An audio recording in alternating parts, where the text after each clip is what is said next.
ആഴത്തിൽ ഞങ്ങളെ ഇടയാക്കി. തമ്പുരാനെ, ഇന്നത്തെ ഈ ഉദ്യമം ഞങ്ങൾ ആരംഭിക്കുമ്പോൾ പരിശുദ്ധാത്മ കൃപ ഞങ്ങളോടുകൂടി ഉണ്ടായിരിക്കണമേ. ദൈവിക സത്യങ്ങളെ വായിക്കുന്നതിനും പഠിക്കുന്നതിനും അതിൻ പ്രകാരം അത് മനസ്സിലാക്കി യഥാർത്ഥ ക്രൈസ്തവ ജീവിത സാക്ഷ്യം നയിക്കുന്ന ജനങ്ങളായി തീരുവാനും തക്കോണം ഞങ്ങളെ സഹായിക്കണമേ. ഞങ്ങളുടെ ഇടയിൽ നിന്റെ പരിശുദ്ധാത്മാവിൻ്റെ വെളിച്ചം പകരണമേ. ഞങ്ങൾ നിനക്കും പിതാവിനും പരിശുദ്ധാത്മാവിനും സ്തുതിയും സ്തോത്രം കരേറ്റുവാനായിട്ട് തന്നെ. ആമേൻ. ഞാൻ അതൊന്ന് ഷെയർ ചെയ്യാം. അച്ഛൻ പറഞ്ഞു ഇൻട്രൊഡക്ഷൻ ഒരു മിനിറ്റ്. ഓക്കെ. ദൈവതിരുനാമം മഹത്വപ്പെടട്ടെ. കർത്താവിൽ ഏറ്റവും സ്നേഹം നിറഞ്ഞ വിശ്വാസികളുടെ സമൂഹമേ, എന്നെ ആദ്യം തന്നെ ഒന്ന് പരിചയപ്പെടുത്താം. എൻ്റെ പേര് ഫാദർ ഷിൻറ്റോ വർഗീസ്. എൻ്റെ സ്വദേശം നാട്ടിലെ നിരണത്തിനടുത്തുള്ള ചെന്നിത്തല എന്നുള്ള പ്രദേശമാണ്. ചെന്നിത്തല സെൻറ്റ് ജോർജ് ഓർത്തഡോക്സ് വലിയ പള്ളി ഇടവകമാണ്. ഇവിടെ അമേരിക്കയിലേക്ക് വന്നിട്ട് ഏകദേശം 1.5 വർഷമാകുന്നതേ ഉള്ളൂ. ഇപ്പോൾ ഞാൻ സേവനം അനുഷ്ഠിക്കുന്നത് മിനസോട്ടായിലുള്ള സെൻറ്റ് ഗ്രിഗോറിയോസ് കോൺഗ്രിഗേഷനിലാണ്. അവിടെ ഏകദേശം 20 ഫാമിലിയോളമുണ്ട്. ഷിക്കാഗോയിലാണ് താമസിക്കുന്നത്. ഒരു ഭാര്യയും ഒരു കുഞ്ഞും, ഒരു മാസം പ്രായമായ ഒരു കുഞ്ഞുമുണ്ട്. നിങ്ങൾ പ്രാർത്ഥനയിൽ ഓർക്കുക. ഈ പുസ്തകം വിശ്വാസദീപ്തി എന്ന് പറഞ്ഞ പുസ്തകം നമുക്ക് ഒരുമിച്ച് ചേർന്ന് പഠിക്കുവാൻ തക്കവണ്ണം ദൈവത്തിൽ ശരണപ്പെടാം. ദൈവം അതിന് നമ്മെ ഇടയാക്കട്ടെ എന്ന് പ്രത്യേകമായിട്ട് പ്രാർത്ഥനയോടുകൂടി നമുക്ക് ആരംഭിക്കാം. ആയിക്കോട്ടെ. ദിവ്യബോധനത്തിൻ്റെ 6ാമത്തെ പുസ്തകത്തിലേക്ക് നാം എത്തിച്ചേർന്നിരിക്കുകയാണ്. പ്രത്യേകിച്ച് ദിവ്യബോധനം ആദ്യമായി POCയും DOCയും ഒക്കെ കംപ്ലീറ്റ് ചെയ്യുന്ന സമയത്ത് എൻ്റെ ഉള്ളിലും ഒരുപാട് സന്തോഷമുണ്ടായിരുന്നു. കാരണം ഇത്രയധികം അറിവുകൾ ആദ്യമായി ലഭിക്കുന്നത് ഈ പുസ്തകങ്ങളിൽ കൂടിയൊക്കെയാണ് എന്നുള്ള ഒരു വലിയ സന്തോഷമുണ്ടായിരുന്നു.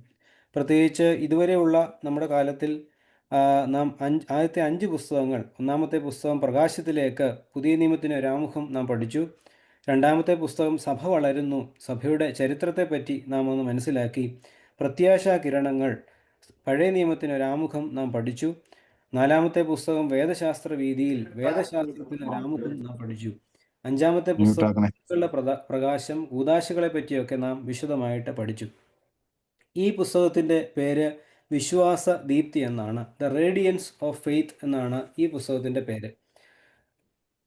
ഈ പുസ്തകത്തിന് നമുക്ക് ഈ ഓരോ യൂണിറ്റുകളും ഒന്ന് ഓടിച്ചു നോക്കുമ്പോൾ നമുക്ക് മനസ്സിലാക്കാവുന്ന ഒരു കാര്യം, ക്രിസ്തീയ വിശ്വാസ താരതമ്യ പഠനമാണ് ഈ ഒരു പുസ്തകം കൊണ്ട് ഉദ്ദേശിക്കുന്നത്. നമുക്കറിയാം, നമ്മൾ നാട്ടിലായിരിക്കുമ്പോൾ നമുക്കാകെ അറിയാവുന്നത് നമ്മൾ ഓർത്തഡോക്സുകാരുണ്ട്, അതേ വിശ്വാസം തന്നെയുള്ള യാക്കോബ സഭയിലുള്ള ആളുകളുണ്ട്, മർത്തോമാക്കാരുണ്ട്, കത്തോലിക്കരുണ്ട്. പിന്നെ നമുക്ക് കൂടുതൽ അറിയാവുന്നത് മാർത്തോമാക്കാരെയും CSIക്കാരെയും ഒക്കെയാണ്. ഇങ്ങനെ പിന്നെ പെന്തിക്കോസുകാരെ ഒക്കെ അറിയാം. ഇങ്ങനെ വ്യത്യസ്തമായിട്ടുള്ള പല വിധത്തിലുള്ള ക്രൈസ്തവ സമൂഹങ്ങളെ നാട്ടിൽ തന്നെ കാണാം. ഇവിടെ വരുമ്പോൾ കുറച്ചുകൂടി അധികമായിട്ട് നമ്മൾ കുറേ അധികം ആളുകളെ കാണുന്നുണ്ട്. അപ്പോൾ ഓരോ വിശ്വാസവും ഓരോ ക്രിസ്ത്യാനികളാണ് എന്ന് പറയുകയും എന്നാൽ അതിൽ തന്നെ പല വിഭാഗങ്ങൾ ഉണ്ടാകുമ്പോൾ അവർ തമ്മിലുള്ള വിശ്വാസത്തിൻ്റെ ഒരു താരതമ്യ പഠനമാണ് ഈ പുസ്തകം കൊണ്ട് ഉദ്ദേശിക്കുന്നത്. പ്രത്യേകിച്ച് യൂണിറ്റ് 1-ൽ ക്രിസ്തീയ വിശ്വാസ സംരക്ഷണവാദങ്ങൾ, ക്രിസ്ത്യൻ അപ്പോളജറ്റിക്സ് എന്നുള്ള ഒരു വലിയ കാര്യത്തിന് ഒരാമുഖമാണ് നാം 1ാം യൂണിറ്റിൽ പഠിക്കുന്നത്. 2ാം യൂണിറ്റിൽ നാം പഠിക്കുന്നത് കിഴക്കൻ സഭകളെക്കുറിച്ചാണ്. ഓർത്തഡോക്സ്, കൽക്കദോന്യ സുന്നോദോസ്, 2ാം നിഖ്യ വരെ കിഴക്കും പടിഞ്ഞാറുമുള്ള പിളർപ്പ്, ഓറിയൻ്റൽ സഭകളും ബൈസന്റിയൻ സഭകളും, സംവാദന സംഭാഷണങ്ങളും മാനവരാശിയുടെ പുനരൈക്യ സാധ്യതകളും 2ാം യൂണിറ്റിൽ പഠിക്കുന്നു. 3ാം യൂണിറ്റിൽ റോമൻ കത്തോലിക്ക സഭയെപ്പറ്റി നാം പഠിക്കുന്നു. 2ാം വത്തിക്കാന് മുമ്പും പിമ്പുമുള്ള റോമൻ കത്തോലിക്ക സഭ, റോമൻ കത്തോലിക്ക സഭയും നമ്മുടെ സഭയും തമ്മിൽ എന്തൊക്കെ വ്യത്യാസങ്ങൾ പ്രധാനമായിട്ടുണ്ട് എന്ന് പഠിക്കുന്നു. 4ാമത്തെ യൂണിറ്റിൽ പ്രൊട്ടസ്റ്റൻ്റ് വിഭാഗങ്ങൾ, ലൂതറൻ വിശ്വാസം, കാൽവിനും പ്രസ്ബിറ്റേറിയൻ ചർച്ചിനെ പറ്റി പഠിക്കുന്നു, ബാപ്റ്റിസ്റ്റ് ചർച്ചിനെ പറ്റി പഠിക്കുന്നു, ജോൺ വെസ്ലിയും മെത്തഡിസവും അതിനെപ്പറ്റി പഠിക്കുന്നു, ലിബറലിസം, ആധുനിക ഇവാഞ്ചലിക്കൽസ് എന്ന് പറയുന്ന സംഭവങ്ങളൊക്കെയും നാം ഈ ഒരു പുസ്തകത്തിൽ കൂടി പഠിക്കുന്നുണ്ട്. പ്രത്യേകിച്ച് ഒരു പുസ്തകം പഠിക്കുമ്പോൾ ആദ്യമായി നാം പുസ്തകത്തിൻ്റെ രചയിതാവിനെ കൂടി ഒന്ന് മനസ്സിലാക്കിയിരിക്കുന്നത് ഏറ്റവും നല്ലതാണ് എന്ന് തോന്നുന്നത് കൊണ്ട് ഒരു വാക്ക് ഈ പുസ്തകത്തിൻ്റെ രചയിതാവിനെ പറ്റിയും നാം ഒന്ന് ഓർക്കുന്നത് നല്ലതായിരിക്കും. പ്രത്യേകിച്ച് ഇവിടെ വന്നു ചേർന്നിരിക്കുന്ന ആളുകൾ കുറവാണ് എങ്കിലും നമുക്കറിയാം, ഗീവർഗീസ് മാർ ഒസ്താത്യോസ് തിരുമേനി എല്ലാവർക്കും പരിചയമുണ്ട്, ഇല്ലയോ? കുറച്ച് പേർക്കെങ്കിലും പരിചയമുണ്ടോ? ഒരുമാതിരിപ്പെട്ട എല്ലാവർക്കും എല്ലാവരും സീനിയേഴ്സ് അതിനകത്തുള്ളത്, എല്ലാവർക്കും അതെ, അറിയാമായിരിക്കും. സീനിയേഴ്സിന് എല്ലാവർക്കും പരിചയമുണ്ട്. അദ്ദേഹത്തെ നാം പൊതുവെ അറിയപ്പെടുന്നത് ആ, ഒരു സഭയുടെ മിഷൻ വേല ഏറ്റവും അതിൻ്റെ ഔന്നത്യത്തിൽ എത്തിച്ച ഒരു പിതാവ് എന്നുള്ള നിലയ്ക്കാണ്, അല്ലേ? ഒരുപാട് കാര്യങ്ങൾ saint Paul's mission training centre നമ്മൾ വെച്ചു. അങ്ങനെ ഒരുപാട് കാര്യങ്ങൾ സഭയ്ക്ക് വേണ്ടിയിട്ട് ബാലഭവനുകളും വൃദ്ധഭവനുകളും ഒക്കെ തുടങ്ങുകയും അങ്ങോളം ഇങ്ങോളം ഒക്കെയും ഓരോ കാര്യങ്ങൾ ചെയ്ത ഒരു വലിയ വിശുദ്ധനായ ഒരു മനുഷ്യനായിട്ടാണ് നാം കാണുന്നത്. എന്നാൽ എന്നെ സംബന്ധിച്ചിടത്തോളം എൻ്റെ ഭദ്രാസനത്തിലെ ഒരു മെത്രാപ്പോലിത്ത എന്നുള്ള നിലയേക്കാൾ അധികമായി അദ്ദേഹം എന്തോരം കാര്യങ്ങൾ ചെയ്തു എന്നുള്ളത് മനസ്സിലാക്കുന്നത് ഞാൻ ഒരു സമയത്ത് ഞങ്ങളുടെ തിരുമേനയുടെ കൂടെ കൊല്ലത്തുള്ള ഒരു പ്രദേശത്ത് ഒരു പെരുന്നാളിന് പോയപ്പോഴാണ്. അപ്പോൾ അവിടെ ഒരു ഭവനത്തിൽ ഞങ്ങൾ ചെന്നപ്പോൾ ആ ഭവനത്തിലെ ഒരു പ്രായമുള്ള അപ്പച്ചൻ പറയുന്ന ഒരു കാര്യമുണ്ട്. തിരുമേനി ഒസ്താത്യോസ് തിരുമേനിയും ജോഷുവാച്ചനും ഇല്ലായിരുന്നുവെങ്കിൽ കൊല്ലത്തെ ഈ പ്രദേശത്തുള്ള ആളുകളെല്ലാം വിശ്വാസം വിട്ട് പോയേനെ എന്ന് പറഞ്ഞ ഒരു കാര്യമുണ്ട്. അപ്പോൾ തിരുമേനിയെ സംബന്ധിച്ചിടത്തോളം തിരുമേനി, ജോഷുവാച്ചൻ തുടങ്ങിയ ആളുകളൊക്കെ 65, 75, 80, 90 കാലഘട്ടങ്ങളിലൊക്കെ കേരളത്തിൻ്റെ അങ്ങോളം ഇങ്ങോളം ഉള്ള സ്ഥലങ്ങളിലെല്ലാം പോയി കൺവെൻഷൻ പ്രസംഗങ്ങൾ നടത്തി സത്യവിശ്വാസത്തിൻ്റെ കുറ്റിയുറപ്പിച്ച വലിയ മനുഷ്യരായിരുന്നു ഗീവർഗീസ് മാർ ഒസ്താത്യോസ് തിരുമേനിയും ജോഷുവാച്ചൻ തുടങ്ങിയ പ്രഗത്ഭരായ അന്നത്തെ ആളുകൾ. അപ്പോൾ തീർച്ചയായിട്ടും ഇവരൊക്കെയും മിഷൻ വേല മാത്രമല്ല അതിനുമൊക്കെ അപ്പുറത്ത് സഭയുടെ സത്യവിശ്വാസത്തെ ഉറപ്പിക്കുവാൻ തക്കവണ്ണം യത്നിച്ച പിതാക്കന്മാരാണ് എന്നുള്ള കാര്യം മുന്നമേ നാം ഓർക്കുന്നത് നന്നായിരിക്കും. നമുക്ക് ഒന്നാമത്തെ യൂണിറ്റിലേക്ക് ഒന്ന് കണ്ണോടിക്കാം.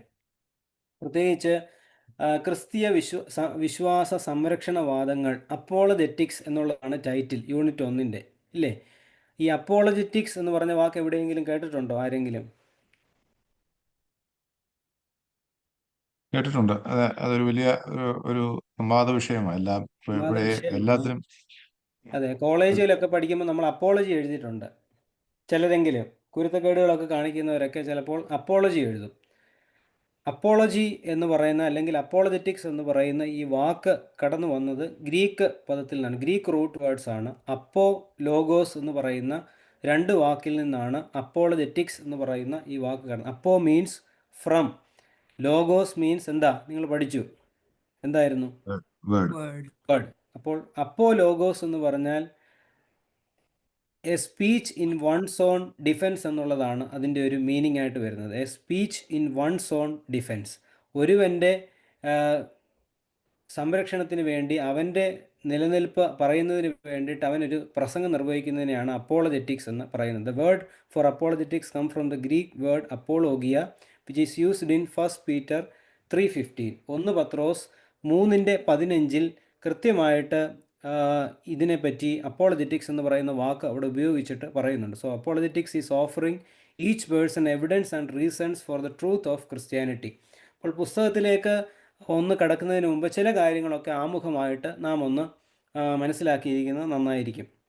അപ്പോൾ അപ്പോളജറ്റിക്സ് എന്ന് പറയുന്നത് ഒരു വിശ്വാസ സംരക്ഷണ വാദമാണ്. നമ്മൾ സത്യവിശ്വാസത്തെ സംരക്ഷിക്കുവാൻ തക്കവണ്ണം അതിനെതിരെ ആരെങ്കിലും പറഞ്ഞാൽ എന്താണ് സത്യവിശ്വാസമെന്ന് പറഞ്ഞു കൊടുക്കുന്ന ഒരു വലിയ പ്രക്രിയയാണ് അപ്പോളജറ്റിക്സ് എന്ന് പറയുന്നത്. ഇത് ദൈവശാസ്ത്രത്തിൻ്റെ ഒരു ബ്രാഞ്ചായിട്ട് കാണുന്നത്. നമ്മൾ മുമ്പുള്ള വേദശാസ്ത്ര വീതിയിൽ എന്ന് പറയുന്ന പുസ്തകത്തിൽ നാം അപ്പോളജറ്റിക്സ് ചിലപ്പോൾ പഠിച്ചു കാണുമായിരിക്കും. രണ്ട് വിധത്തിലുള്ള അപ്പോളജറ്റിക്സ് ഉണ്ട്. ഒന്നാമത്തേത് ഡിഫെൻസീവ് അപ്പോളജറ്റിക്സ്, അതാണ് നമ്മൾ ഏറ്റവും കൂടുതലായിട്ട് കാണുന്നത്. രണ്ടാമത്തേത് ഒഫെൻസീവ് അപ്പോളജറ്റിക്സ്. ഈ ഡിഫെൻസീവ് അപ്പോളജറ്റിക്സിൽ നാം കാണുന്നത് ഫിലിപ്പിയ ലേഖനം 1-ാം അധ്യായം 7-ാം വാക്യത്തിലാണ്. അവിടെ നാം ഇങ്ങനെ കാണുന്നു: കൃപയിൽ എനിക്ക് കൂട്ടാളികളായ നിങ്ങളെയൊക്കെയും എൻ്റെ ബന്ധനങ്ങളിലും സുവിശേഷത്തിൻ്റെ പ്രതിവാദത്തിലും സ്ഥിരീകരണത്തിലും ഞാൻ എൻ്റെ ഹൃദയത്തിൽ വഹിച്ചിരിക്കുകൊണ്ട് അങ്ങനെ നിങ്ങളെ എല്ലാവരെയും കുറിച്ച് വിചാരിക്കുന്നത് എനിക്ക് ന്യായമല്ലോ. അവിടെ രണ്ട് വാക്കുകളാണ് പറഞ്ഞത്. സുവിശേഷത്തിൻ്റെ പ്രതിവാദം, അതിനെയാണ് ഡിഫെൻസ് എന്ന് പറയുന്നത്. സ്ഥിരീകരണം എന്ന് പറയുന്ന കാര്യങ്ങൾ. അപ്പോൾ പ്രതിവാദവും സ്ഥിരീകരണവും സുവിശേഷത്തിൻ്റെ അവിടെ നടക്കുന്നു. അപ്പോൾ അപ്പോളജറ്റിക്സിൻ്റെ രണ്ട് വിഭാഗങ്ങളുണ്ടൊന്ന് ഡിഫെൻസീവ്, അങ്ങനെ, അതായത് സുവിശേഷത്തിനെ പ്രതിരോധിക്കുന്നു, അതിനെ പ്രതിരോധിക്കുന്നു. രണ്ടാമത്തേത് ഒഫെൻസീവ്. ആ വിധത്തിലുള്ള അപ്പോളജറ്റിക്സ് നാം കാണുന്നത് 2 കൊരിന്ത്യർ 10-ാം അധ്യായം 5-ാം വാക്യത്തിലാണ്. അവിടെ ഇങ്ങനെ നാം കാണുന്നു: അവയാൽ ഞങ്ങൾ സങ്കല്പങ്ങളും ദൈവത്തിൻ്റെ പരിജ്ഞാനത്തിന് വിരോധമായി പൊങ്ങുന്ന എല്ലാ ഉയർച്ചയും ഇടിച്ചു കളഞ്ഞ് ഏതു വിചാരത്തെയും ക്രിസ്തുവിനോളം അനുസരണത്തിനായിട്ട് പിടിച്ചത്. അവയാൽ ഞങ്ങൾ സങ്കല്പങ്ങളും ദൈവത്തിൻ്റെ പരിജ്ഞാനത്തിന് വിരോധമായി പോകുന്ന എല്ലാ ഉയർച്ചയും ഇടിച്ചു കളഞ്ഞു. അപ്പോൾ ഇടിച്ചു കളയുക അതിനെയാണ്, അതായത് സത്യവിശ്വാസത്തിനെതിരായി വരുന്ന എന്ത് കാര്യം വന്നാലും ഒഫൻഡ് ചെയ്ത് അതിനെ ഇടിച്ചു കളഞ്ഞിട്ട് സത്യവിശ്വാസത്തെ ഉയർത്തുന്ന ഒരു രീതിയും അപ്പോളജറ്റിക്സിനുണ്ട്. അപ്പോൾ ഇത് പുതിയ നിയമത്തിലൊക്കെ നമുക്ക് കാണുവാൻ തക്കവണ്ണം കർത്താവ് തന്നെ പല സമയത്തും യഹൂദന്മാരോട് തർക്കിക്കുമ്പോൾ അവൻ പറഞ്ഞു വെച്ച കാര്യങ്ങളെ ഉറപ്പിക്കുവാൻ തക്കവണ്ണം പല രീതിയിൽ കർത്താവ് ശ്രമിക്കുന്നുണ്ട്, ഇല്ലേ? കർത്താവ് യോഹന്നാൻ്റെ സുവിശേഷം 14-ാം അധ്യായം 10-ാം വാക്യത്തിൽ പറയുന്നു, ഞാൻ പിതാവിലും പിതാവ് എന്നിലും ഞാൻ പിതാവിലും പിതാവ് എന്നിലും എന്ന് എന്നെ വിശ്വസിപ്പീൻ, അല്ലെങ്കിൽ പ്രവൃത്തി നിമിത്തം എന്നെ വിശ്വസിപ്പീൻ. അപ്പോൾ കർത്താവ് പറഞ്ഞു വയ്ക്കുന്ന ഒരു കാര്യമാണ്, ഞാൻ believe me for the sake of the works themself. അപ്പോൾ ഇത് കർത്താവ് ഡിഫെൻഡ് ചെയ്യുകയാണ് യഹൂദന്മാരെ. വീണ്ടും ലൂക്കോസിൻ്റെ സുവിശേഷം 1-ാം അധ്യായം 3 മുതൽ 4 വരെയുള്ള വാക്യങ്ങളിൽ ലൂക്കോസ് എവങ്കലിസ്ത ശ്രീമാനായ തെയോഫിലോസിനോട് പറയുന്നു, നിനക്ക് ഉപദേശം ലഭിച്ചിരിക്കുന്ന വാർത്തയുടെ നിശ്ചയം നീ അറിയേണ്ടതിന് അത് ക്രമമായി എഴുതുന്നു. അപ്പം ഈ വാർത്തയുടെ നിശ്ചയം അറിയേണ്ടതിനാണ് ഞാൻ ഈ അപ്പോളജി എഴുതുന്നത്, ഞാൻ ഈ ലേഖനം എഴുതുന്നത് എന്ന് സ്ക്രിപ്ചറിൽ നമുക്ക് മനസ്സിലാക്കുവാൻ തക്കവണ്ണം കഴിയുന്നുണ്ട്. ഇനിയുള്ള കാര്യങ്ങൾ നമ്മൾ പുസ്തകത്തിൽ ഒരുപാട് കാര്യങ്ങൾ പഠിക്കുന്നുണ്ട്. ഇനി നാം പ്രത്യേകമായിട്ട് ഓർക്കേണ്ടത് ഇതെങ്ങനെ ഈ അപ്പോളജറ്റിക്സ് സഭയിൽ കടന്നു വന്നു. നമുക്കറിയാം, കർത്താവ് 33.5 വർഷക്കാലം ഈ ലോകത്തിൽ ജീവിച്ചു. 3.5 വർഷക്കാലം തൻ്റെ സുവിശേഷ വേല നിർവഹിച്ചിട്ട് ശിഷ്യന്മാരെ ഭരമേൽപ്പിച്ചിട്ട് അവൻ ഈ ലോകത്തിൽ നിന്ന് സ്വർഗ്ഗലോകത്തിലേക്ക് പിതാവിൻ്റെ വലതുഭാഗത്ത് പോയി ഇരിക്കുന്നതായിട്ട് നമുക്കറിയാം. ശിഷ്യന്മാർ പ്രവർത്തനം ആരംഭിച്ച ആദ്യ സമയത്ത് പ്രശ്നങ്ങളൊന്നും ഉണ്ടായിരുന്നില്ലെങ്കിലും പിന്നീട് ഒരുപാട് പ്രശ്നങ്ങൾ സഭയിൽ തന്നെ അപ്പോസ്തല പ്രവൃത്തികളിലൊക്കെ ഉണ്ടാകുന്നതായിട്ട് നമുക്ക് കാണുവാൻ തക്കവണ്ണം കഴിയും. അപ്പോസ്തല പ്രവൃത്തികളൊക്കെ വായിക്കുമ്പോൾ ഓരോ പ്രശ്നങ്ങൾ അവിടെ ഇവിടെയായിട്ടൊക്കെ ഉണ്ടായി വരുന്നതും ഓരോ പ്രശ്നങ്ങളെ സാധൂകരിക്കാൻ വേണ്ടി അവർ ലേഖനങ്ങൾ എഴുതുന്നതുമൊക്കെ നമുക്ക് കാണുവാൻ തക്കവണ്ണം കഴിയും. അപ്പോൾ അതിനുശേഷം ആദ്യത്തെ ഒരു കാലഘട്ടത്തിന് ശേഷം ക്രിസ്ത്യാനികളായി വന്ന ആളുകൾ എന്ന് പറയുന്നത് എഡ്യൂക്കേറ്റഡ് മെൻ ആൻഡ് സ്കോളേഴ്സാണ്. വിദ്യാഭ്യാസമുള്ള, ഫിലോസഫി അറിയാവുന്ന, നന്നായി പഠിച്ചിട്ടുള്ള ആളുകൾ ക്രിസ്തീയ സഭയിലേക്ക് കടന്നു വന്നപ്പോൾ അവർക്ക് വിശ്വാസം സമർത്ഥിക്കുവാൻ തക്കവണ്ണമുള്ള ഒരു ആവശ്യം നിലനിന്ന് വന്നിരുന്നു. അപ്പോൾ അവരോട് വിശ്വാസം പറയുവാൻ തക്കവണ്ണം സഭ ഒരുങ്ങണമെങ്കിൽ സഭ തീർച്ചയായിട്ടും അന്നത്തെ ഗ്രീക്ക് ഫിലോസഫി മനസ്സിലാക്കിയിരിക്കണം. അന്നത്തെ സകല വിധത്തിലുള്ള സാമൂഹിക ചിന്തകളുമൊക്കെ മനസ്സിലാക്കിയിട്ട് ഇതിൽ നിന്നും ക്രിസ്ത്യാനി അല്ലെങ്കിൽ ക്രിസ്തീയ മതം എങ്ങനെ വ്യത്യാസപ്പെട്ടിരിക്കുന്നു, ക്രിസ്തീയ വിശ്വാസം എങ്ങനെ വ്യത്യാസപ്പെട്ടിരിക്കുന്നു എന്ന് പറഞ്ഞു കൊടുക്കേണ്ട ഒരാവശ്യം സഭയിൽ കടന്നു വന്നു. അതൊരു റീസൺ. രണ്ടാമത്തെ കാര്യം, Christianity and Christians were attacked by the pagan philosophers, the Jews, sometimes by the emperors. അവിടെ രാജാക്കന്മാരും പേഗൻ ഫിലോസഫേഴ്സും ജ്യൂസും യഹൂദന്മാരും ഒക്കെ ക്രിസ്ത്യാനികളെ ആക്രമിക്കുമ്പോൾ അതിനെതിരെ ഇതല്ല, ക്രിസ്ത്യാനികൾ മാംസഭോജികളാണ് എന്ന് പറഞ്ഞ് അവരെ കളിയാക്കുന്നു, ക്രിസ്ത്യാനികൾ നീതിയില്ലാത്ത മനുഷ്യരാണ് എന്നൊക്കെ പറഞ്ഞ് പല വിധത്തിലും അവരോട് പറയുന്നു, അവർ ഒരുമിച്ച് കൂടിയിരുന്ന് സംഘം ചേർന്ന് കുഞ്ഞുങ്ങളെ കൊല്ലുന്നു, കാനിബലിസം ഒക്കെ നടക്കുന്നു എന്നൊക്കെ പറഞ്ഞ് ഒരുപാട് കാര്യങ്ങൾ പറയുമ്പോൾ അതങ്ങനെയല്ല, ഞങ്ങൾ സത്യവിശ്വാസികളാണ് എന്ന് പറയുവാൻ തക്കവണ്ണം ഈ അപ്പോളജിസ്റ്റ് ശ്രമിക്കുന്നുണ്ട്. അവർ അപ്പോൾ മുമ്പിലോട്ട് ധൈര്യപൂർവ്വം കടന്നു വന്ന് നന്നായി ക്രിസ്തീയ വിശ്വാസം പഠിച്ചിട്ട് അന്നത്തെ എല്ലാ സാഹചര്യങ്ങളും ഉപയോഗിച്ച് ക്രിസ്തീയ വിശ്വാസത്തെ നന്നായി സമർത്ഥിക്കുവാൻ തക്കവണ്ണം ഈ വിശ്വാസ അപ്പോളജറ്റിക്സ് അവർ ശ്രമിക്കുന്നുണ്ട്. അപ്പോഴാണ് നാം ഓർക്കേണ്ട ഒരു കാര്യം, അവർ their object was to Christianize Hellenism, not to Hellenize Christianity എന്നുള്ള ഒരു വലിയ കാര്യം നാം ഓർക്കണം. Their object was to Christianize Hellenism, not to Hellenize Christianity. ഹെലനിസത്തെ, യവന ചിന്തകളെ ക്രിസ്തീയവൽക്കരിക്കുക എന്നുള്ളതായിരുന്നു അവരുടെ പ്രധാനപ്പെട്ട ഉദ്ദേശം. അപ്പോൾ ആ ഒരു ഉദ്ദേശത്തെ നിർവഹിക്കുവാൻ തക്കവണ്ണം ഏറ്റവും മുന്നിട്ട് നിന്നത് പുരോഹിതരായിട്ടുള്ള ആളുകൾ മാത്രമല്ല, there were also laymen, അൽമായരായിട്ടുള്ള ആളുകളും ഇതിനു വേണ്ടിയിട്ട് ഒരുപാട് പ്രയത്നങ്ങൾ ചെയ്തു എന്നുള്ള കാര്യം നാം കൃത്യമായിട്ട് ഓർക്കണം. അപ്പോൾ അതുകൊണ്ട് തന്നെ ഓരോ കാലഘട്ടത്തിനനുസരിച്ച് ഇവർ അന്നത്തെ സാഹചര്യങ്ങൾ ഉപയോഗിച്ച് ഫിലോസഫി നന്നായിട്ട് മനസ്സിലാക്കി അതിനെ അനുസരിച്ച് ക്രിസ്തീയ വിശ്വാസം എന്ത് എന്ന് അവർ കൃത്യമായി പഠിപ്പിച്ചു എന്നുള്ളതാണ് ഈ അപ്പോളജിസ്റ്റിൻ്റെ പ്രധാനമായിട്ടുള്ള കാര്യം. ഇനി നമുക്ക് പുസ്തകത്തിലേക്ക് കടന്നു വരാം. ഇത്രയും ആമുഖമായിട്ട് നാം മനസ്സിലാക്കിയിരിക്കുക. പുസ്തകത്തിൻ്റെ സ്ക്രീൻ ഒന്ന് കാണിക്കാമോ? ഒരു ഒന്നാമത്തെ വാചകം തന്നെ ആരംഭിക്കുന്നത് ഒബ്ജക്റ്റീവ് ആണ്. Objectives that the apology set before themself. സത്യവിശ്വാസത്തിനെതിരായ ചോദ്യങ്ങൾക്ക് ഉത്തരം നൽകുക. അപ്പോൾ എന്താണ് അപ്പോളജി അപ്പോളജറ്റിക്സ് എന്നുള്ള ആ ഒരു കൺസെപ്റ്റിൻ്റെ ഒന്നാമത്തെ ഒബ്ജക്റ്റീവാണ് സത്യവിശ്വാസത്തിനെതിരായ ചോദ്യങ്ങൾക്ക് ഉത്തരം നൽകുക. രണ്ടാമത്തെ കാര്യം സത്യവിശ്വാസത്തിന് നീതീകരണം നൽകുക. സത്യവിശ്വാസം എന്ത് എന്ന് മറ്റുള്ളവരെ ചുമ്മാ പറഞ്ഞിട്ട് കാര്യമില്ല, അതിന് പ്രോപ്പറായിട്ടുള്ള എവിഡൻസും റീസണും ഒക്കെ നൽകി, ലോജിക് ഉപയോഗിച്ചുള്ള റീസൺ നൽകിയിട്ടാണ് ഇവർ കൃത്യമായിട്ട് ആ കാര്യങ്ങളൊക്കെയും പറഞ്ഞു കൊടുക്കുന്നത്. സത്യവിശ്വാസത്തിനെതിരായ ചിന്തകളെ നീക്കി സംരക്ഷിക്കുക അഥവാ പ്രതിരോധിക്കുക. അതാണ് മുമ്പേ പറഞ്ഞ വാക്യങ്ങളിലെല്ലാം പറഞ്ഞത്. അപ്പോൾ സത്യവിശ്വാസത്തിനെതിരായ കാര്യങ്ങളെല്ലാം അവർ അവിടെ പ്രതിരോധിക്കുകയും അതിനെ നീക്കി സംരക്ഷിക്കുകയും ചെയ്യുന്നു എന്നുള്ളതാണ് അപ്പോളജിയുടെ പ്രധാനപ്പെട്ട ഒരു കാര്യം. പ്രത്യേകിച്ച് ഈ വിശ്വാസ സംരക്ഷണ വാദങ്ങൾക്ക് ഒരാമുഖം നാം പഠിക്കുമ്പോൾ നാം ഒന്നാമത് ഓർക്കേണ്ട ഒരു കാര്യം, വിശ്വാസ സംരക്ഷണ വാദങ്ങളിൽ പരിശുദ്ധാത്മാവിൻ്റെ നടത്തിപ്പ് ആവശ്യമാണ്. ഇതൊരു നല്ല ഒരു സെൻറ്റൻസ് ആണ്. വിശ്വാസ സംരക്ഷണ വാദങ്ങളിൽ പരിശുദ്ധാത്മാവിൻ്റെ നടത്തിപ്പ് ആവശ്യമാണ്.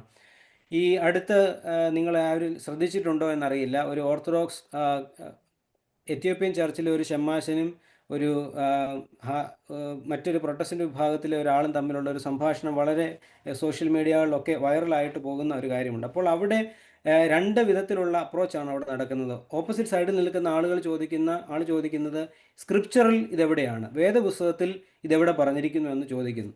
അപ്പോൾ ഇപ്പുറത്ത് നിൽക്കുന്ന ഓർത്തഡോക്സ് വിശ്വാസി പറയുന്നത് ഇത് വേദപുസ്തകത്തിൽ പറഞ്ഞിട്ടുള്ള കുറേ കാര്യങ്ങളുണ്ട്, അതല്ലാതെ സഭയുടെ പാരമ്പര്യങ്ങൾ കുറേ ഉണ്ട് എന്നൊക്കെ പറഞ്ഞ് ഒരുപാട് കാര്യങ്ങൾ പറഞ്ഞു വയ്ക്കുന്നുണ്ട്. അപ്പോൾ വിശ്വാസ സംരക്ഷണ വാദങ്ങളിൽ പരിശുദ്ധാത്മാവിൻ്റെ നടത്തിപ്പ് ആവശ്യമാണ്.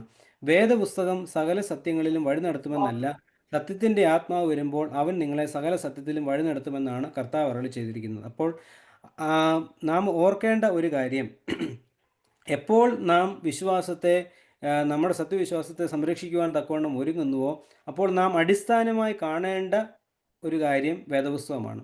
വേദപുസ്തകത്തെ അടിസ്ഥാനമാക്കിയിട്ട് വേണം നാം വാദം നടത്തുവാൻ തക്കവണ്ണം. എന്നാൽ വേദപുസ്തകം മാത്രമല്ല, സഭയുടെ പാരമ്പര്യങ്ങളും സഭയുടെ മറ്റു വിശ്വാസ പ്രമാണങ്ങളും സഭാപിതാക്കന്മാരുടെ രചനകളും ഒക്കെ അനുവർത്തിച്ചിട്ട് വേണം നാം സത്യവിശ്വാസത്തെ വാദിക്കുവാൻ. ഒരു ഓർത്തഡോക്സ് വിശ്വാസിയെ സംബന്ധിച്ചിടത്തോളം സത്യവിശ്വാസത്തെ വാദിക്കുവാൻ തക്കവണ്ണം ഇത്രയും കാര്യങ്ങൾ ആമുഖമായിട്ട് നാം മനസ്സിലാക്കിയിരിക്കുക.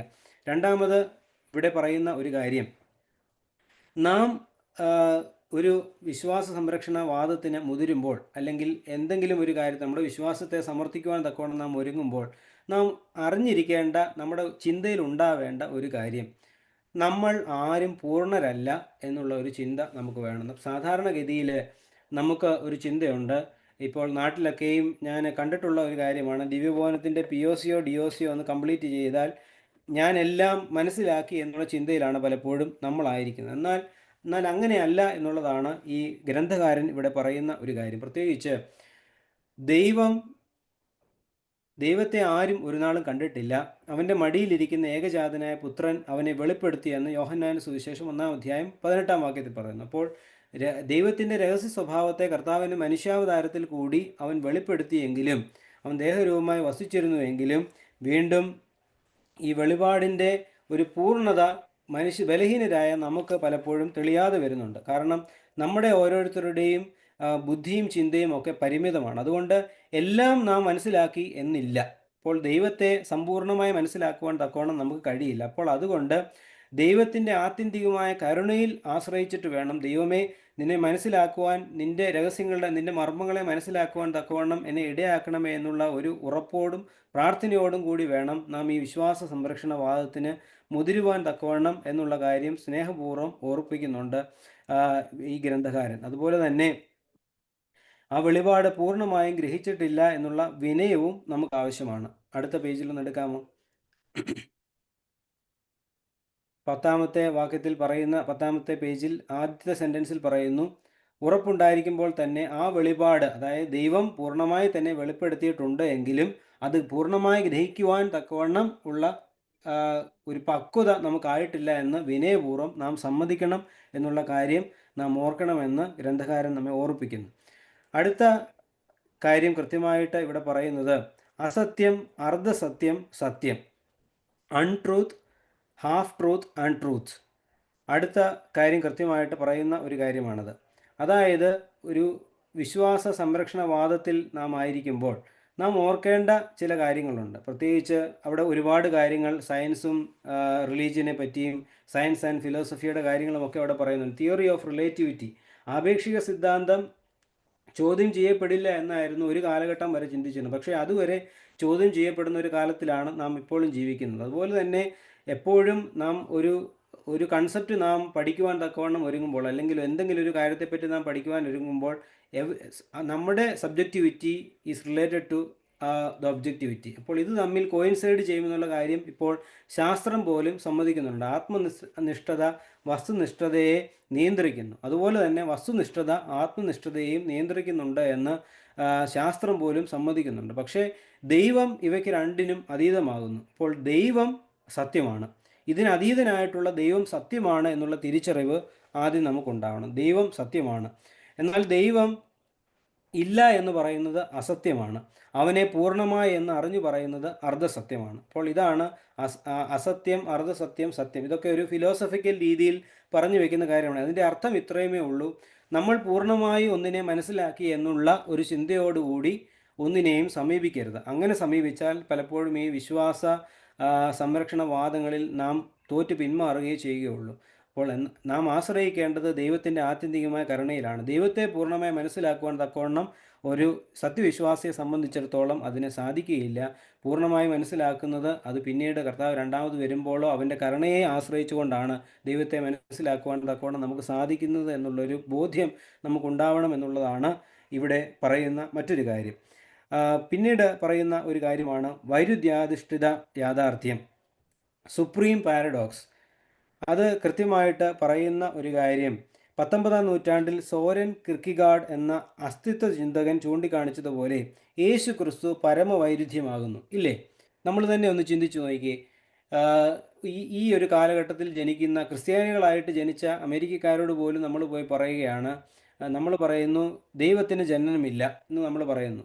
പക്ഷേ ആ ജനനമില്ലാത്ത ദൈവം ജനിച്ചു, ഇറ്റ്സ് എ പാരഡോക്സ്. മരണമില്ലാത്ത ദൈവം മരിച്ചു, ഇറ്റ്സ് എ പാരഡോക്സ്.